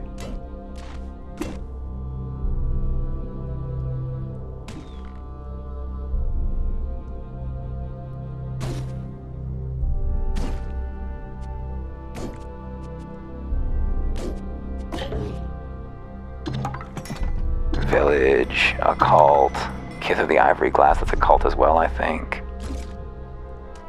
Wow, lots of Snapjaws. Nobody likes Snapjaws. I like Snapjaws. He's bloody, he's cleft. Okay. Look at all these things in this tile. And in the next tile over. Give me the short bow, give me the dagger, give me the long sword. I'm overburdened. Give me the hand axe, give me the battle axe, give me the steel axe, give me the axe. Bark armor. Crocossins are better than what we're currently wearing. Bloody leather boots. Also better than what we're currently wearing. Leather moccasins are unequipped. Yes, very good. Get the daggers, and now talk to our friend and give her all the garbage. Oh, the club is an artifact. That's why we auto-picked it up. Flaming nanomatic jackhammer. Wow, and a second one.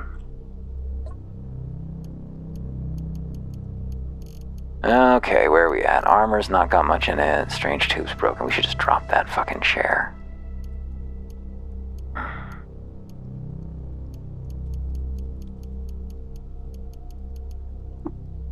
Take all of these, please. You overburned shit. God damn it. Be stronger. I wish it showed me their goddamn weight. It's so goofy that it does not. I guess I'm just taking some of these off of her. Hope it's enough. Now I'm overburdened again. How about a pump shotgun? How's she? I can't tell. Am I just pushing her, or is she moving of her own accord? just pushing her.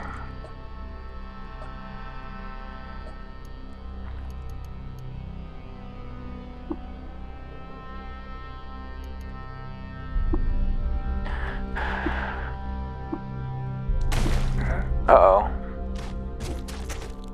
My health. She's not using her fucking crazy clone self mutation at all. I don't know why not.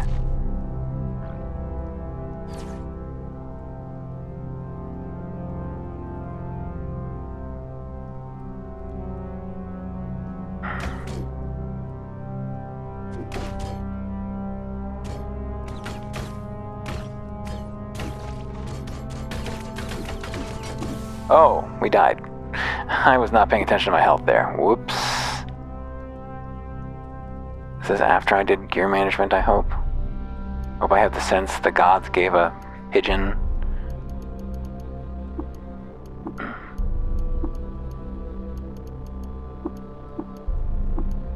Leather cloak might be an upgrade for us, right?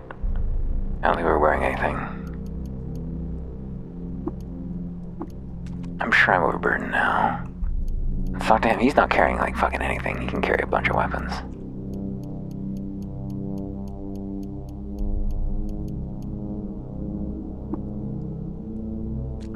He's fine.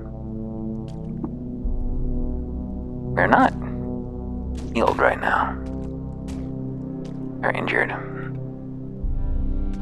We gonna wilt? We gonna wilt down here?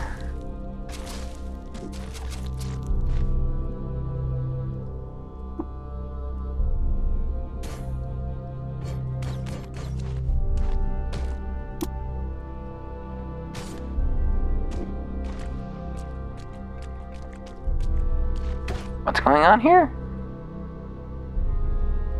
Time dilated. Who time dilated him? Is one of these people a mutant?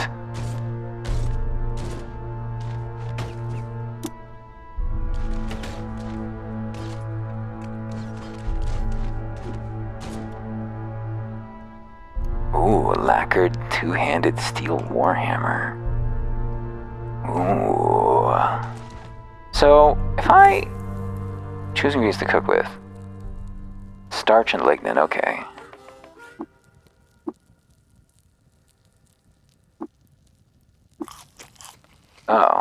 Oh, cool. So it did give me my effect. Just also gave me well fed. I don't know exactly how the starch and lignin thing works, like when you get it, if it's just always available, maybe? Let's see, if I go to cook again, what does it say? No? I guess I just get it sometimes. Maybe I get it when I bask. I can only have a max of one at a time. Let me see. I see. So they're not inventory items. They just are a counter on us that we gain about once every 6 hours in the sunlight. So I guess we get it as we walk around the world map. And the number of them we can store is based on our mutation level. There are stairs down. We have still not met the person whose lair this is. We've just slaughtered a large number of other legendary snapjaws. It's pretty cool. We've had a good run down here, I guess. Let's see, we've got 0 mutation points, that's fine. Got 0 attribute points, just making sure we're carrying too much to goddamn move. Carrying too much to move, that's not true. That's not true. I'm carrying just the right amount to move. I wouldn't be able to move if I was carrying less. That's the truth. None of you want to hear it. Here's another legendary snapjaw. Goodbye. Kakukia likes me now. The villagers of Joppa like me more. The Dareths Maysby and Kith have always hated me. Was that the man whose actual home this was? Did he have anything on his person? Did I just pick up his corpse? Yes.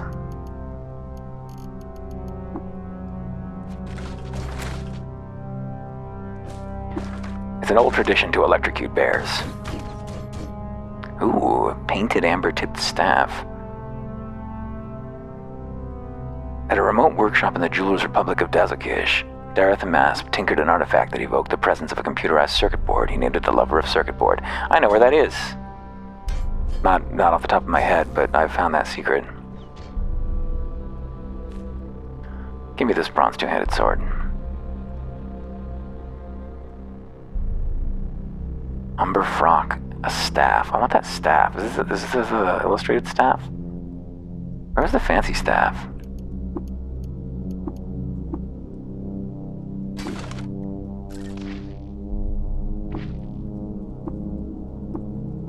That's it, we made it. Okay. I can't figure out how to get up. Oh, because of these things? Oh, he's just dehydrated. I was like, what? He died? Surely not. Yeah. Just carry some water for us, please, silly guy. Just take 33 units of water, please. That'll be fine. That'll be fine. Yeah, up. Oh, ruins nearby. Wow. We're getting lucky. Oops! How long have we been not recording? We found another ruin, and we fought another slumberling, and we finally saw Warden's Esther use her cloning power, her temporal fugue, which I had seen no evidence she would ever use, but she broke it out when fighting a slumberling. I guess a sufficiently threatening enemy will inspire her to use her tools. Even though she could be using them like every fight, she'll use them sometimes instead. The difference between 1% and 0% when crossing whole zones is significant. Let's see, how far are we now? A ways. A lair again? Who will this one be? A croc? Nice. These guys might not be hostile. Might be able to do the water ritual with this one. Might be able to do the water ritual with this crocodile.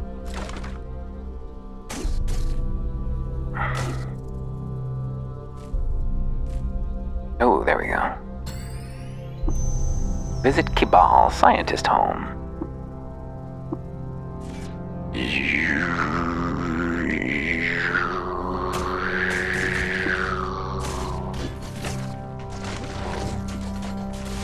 I'm just auto-exploring my way through this shit. Doesn't seem to be all that threatening. Got another location of an artifact. I don't think we need these. We don't take the sturdy one. That's 5 weight, though. Nowhere else to explore. Couldn't figure out how to safely reach the stairs. Where are they?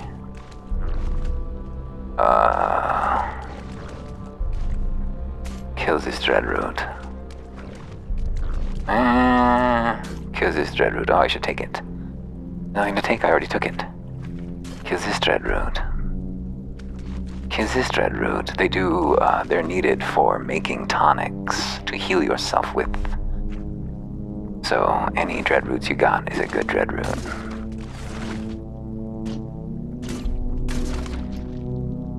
Ooh, a scaled crimson hood. 250 rep with unshelled reptiles. Let's get it.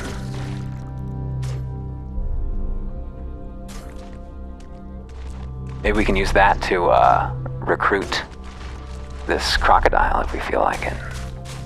If he'll talk to us, which I think he probably will. Well, who knows? The crocs are hostile. After treating with vines, Zershir convinced them to help found a workshop in Mimur for the purpose of glass-blowing charms. They named it the Arbitrary Workshop. Maybe we should equip it, actually. Will it be enough to change the hostility level? Is it a head or a face? No face. Just a nullworm skull there. So give me the scaled crimson hood. What's my rep with unshelled reptiles like? Ooh, a shade oil injector.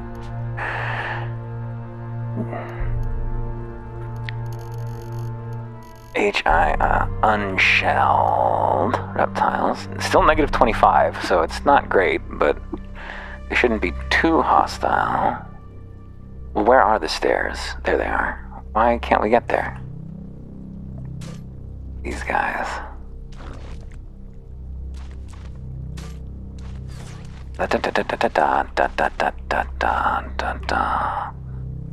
Deep down, deep down. I've wilted.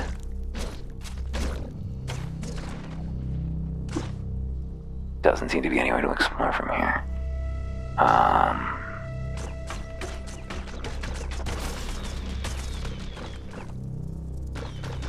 Can't quite tell what fight is going on here, but I don't seem to be any part of it. By this beetle bomb.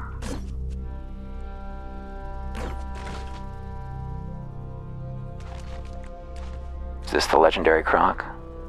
No, he's just a normal croc. He's not croc style, though. Hulk honey. Oh, yeah.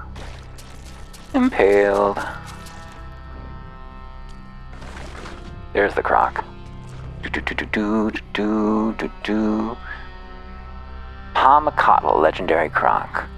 Disliked by the cult of the coiled lamb, hated by the Isakari tribe, loved by unshelled reptiles. Well, the cult, that I don't need that necessarily for lighting a beacon of, well, the Isakari.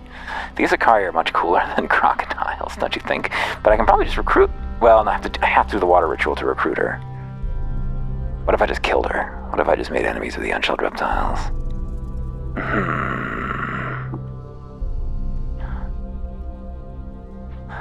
Or I could just leave her, let her live. All for nothing. Walk down here for nothing, because we like the Isakari, and, I'd rather recruit a legendary Isakari than a legendary crocodile. They got hands, you know? North, I mean, by that I mean literally hands, like physical hands. Not that they're especially badass, but just that they have hands. Yeah, we're almost done here. Let's just see what we've done. North, east, southeast, south, southwest. Hey, legendary glowfish. That's good. We can get more fish. Ooh.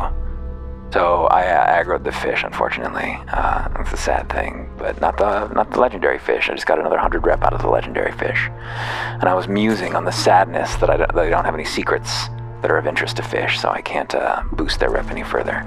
But if I ever learn any fish secrets, I will have access to 2 fish who I can whisper the to for up to 200 additional rep, which would be sweet. I wonder if I can gain additional rep with my girl just by... No, talk to her, please. I can't share any secrets with her. I want to keep my warden's rep. They're useful to recruit. Let's see. Okay. So I think that's it. No, one more tile. All right, one last tile. We'll explore this one together. What was 51 pounds? Something was 51 pounds.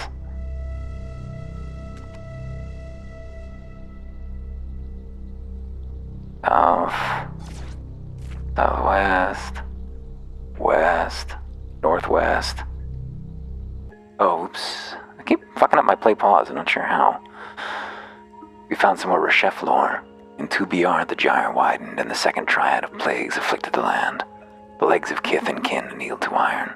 Darkness bloomed from the earth, and the Svardim blackened the sky.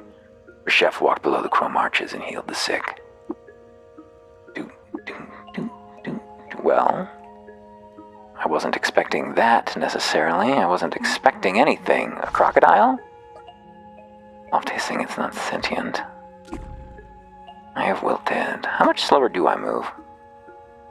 Quickness of 108? That's pretty slow. Compared to how fast I am when I'm buffed up. This seems like a place. It's not marked on the map, but it is like a location. Like a civilized location. Weird. This is just somewhere. I guess someone used to live here. So, what if I fix this color thing? Because I really am sick of not being able to... Oh, ignore all effects that recolor your character's glyph. Allow mutations recolor your character's glyph. No. Oh, it's the chlorophyll is what it is. Probably. There we go. It's because I have the plant mutation. It was forcing me to be green. But I am not a green plant. I am a yellow and red plant. There's chlorophyll in there. It's in the yellow. It's green. I'm just not super green. I just need to stand out against these green backgrounds. Please. Please. Okay, so that was basically what I wanted to get done here. Too famished. That was basically what I wanted to get done here. So as you can see, I have explored every single tile south of Red Rock. And I'm going to go try something. And then we can end our episode.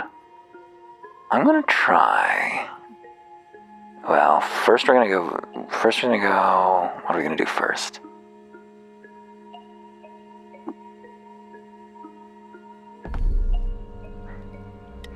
course you're gonna start flying. Then we're gonna go visit the... Yeah, we're just gonna try to do Golgotha instantly. Ooh, a goat folk village. Can we fight our way through it? Are we strong enough? I should be shooting them. And flying.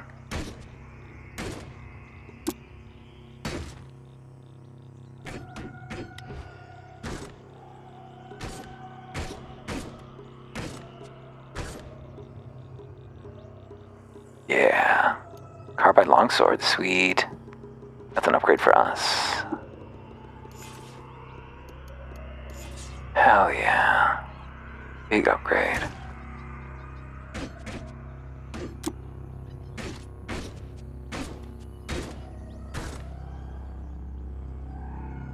Opal pommeled steel battle axe. What does that mean? I guess it's just better. Is it worth more? Leather armor. Overburdened. Armor. Leather armor.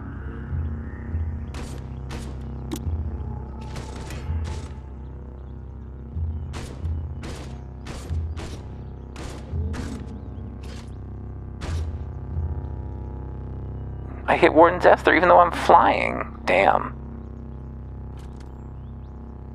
Okay, we need the carbide battle axe and the Issachar rifle. We need both of those.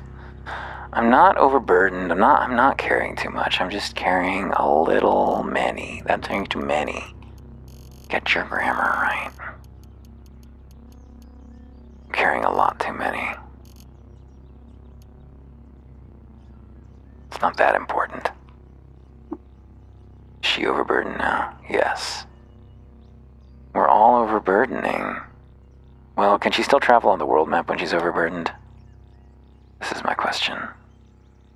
Oh, I want the Issachar Sunveil. I equip that shit. I'm carrying too much to move. Come over here, Snapjaw boy. Oh, I want this weapon though. Oh, these chain boots are really expensive with cleats. Oh, improves versus, yeah. Can't get you out of my head. Issachar rifles are so heavy, jeez. Yo, come over here, boyo. Oh, okay. Or fight that guy. No, the goat folk sword blew itself up. Give me that dagger.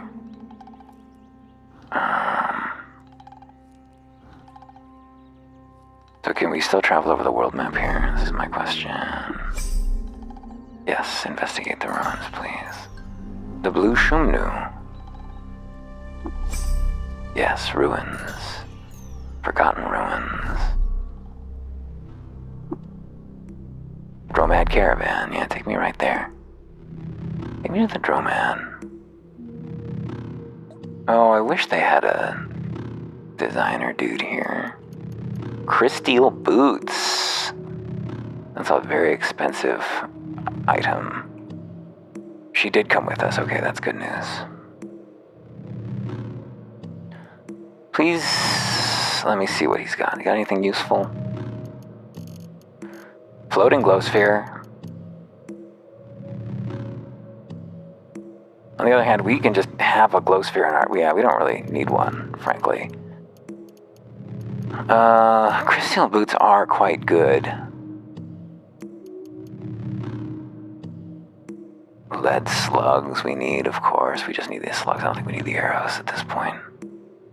Well, maybe we can get the arrows. Who knows? Might switch to a bow. The Canticle's Chromaic and the Murmur's Prayer. Ooh, that's loud. Surprising. Doot, doot, doot, doot, doot, doot. That's 98 drams. Okay, that's not that much. Sturdy buckler. The Joppa recoiler, the tattoo gun. This we don't really need the tattoo gun for anything. Beaded bracelet we can hold on to. Electrified folding chair. Should we hold on to that to dismantle? I don't think that we need... Well, it's kind of fun though. Luminous horse room we're just carrying around. That's a tonic, I guess. We should dismantle those scraps. They don't auto-dismantle. The wire's almost weightless, I think. Light sources. We don't need those torches. We got a light sphere now. Grenades will keep. Clothes, we don't need that for sure. Strange plant cannon should go. The nullworm skull can probably go. The wrist warmer we should probably keep. Cold resist. Oh no, we don't. We've got tons of cold resist from our shell, so that's probably not necessary. So how's that? 153 drams versus 6 drams. Okay, that's fine. I know.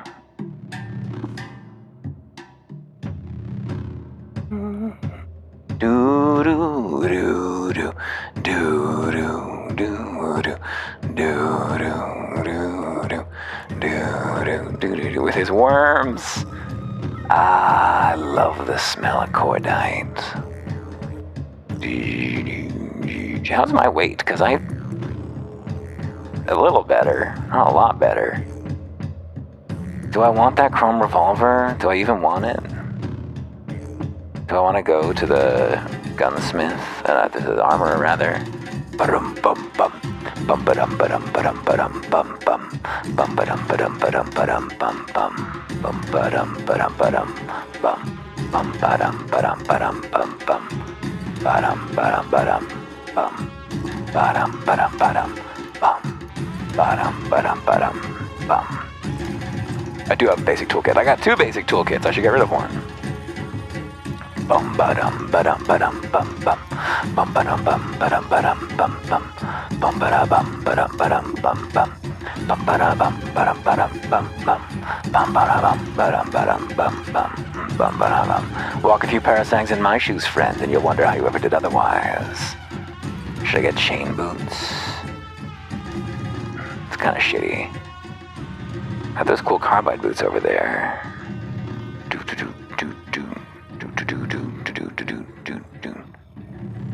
Sound the alarm. Give me like all this garbage. Oh, I can't carry all that garbage. Oh, I can carry that much garbage. Slowly. Is that enough to move you? Yes, perfect. Okay, that's what we needed, was to get you moving. Please come over here. Oh, there we go. There's the dromad. Give me all of your garbage now. The kudzu stem as well. That's also very heavy.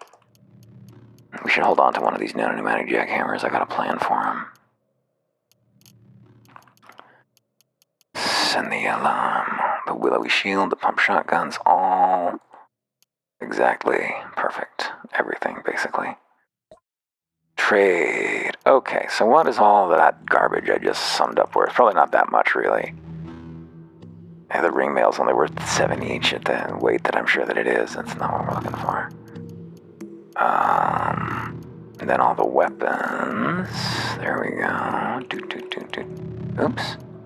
Oh, Charlotte. Yeah, it's not important. No, it isn't. Please don't insist that it's important. It's not. You have any trade goods, my friend? 1 copper nugget? What kind of dromad are you? You travel as heavy as you possibly can? Is that what you're telling me? I guess I could grab some extra water skins and just put the money into them. I mean, that's a huge pain.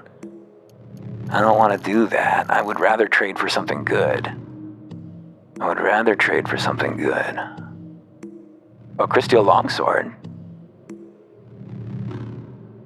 No, we don't need that. And it's also 1,000.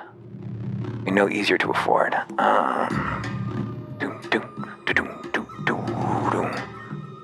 Okay, well, then I guess we're not dumping our garbage yet.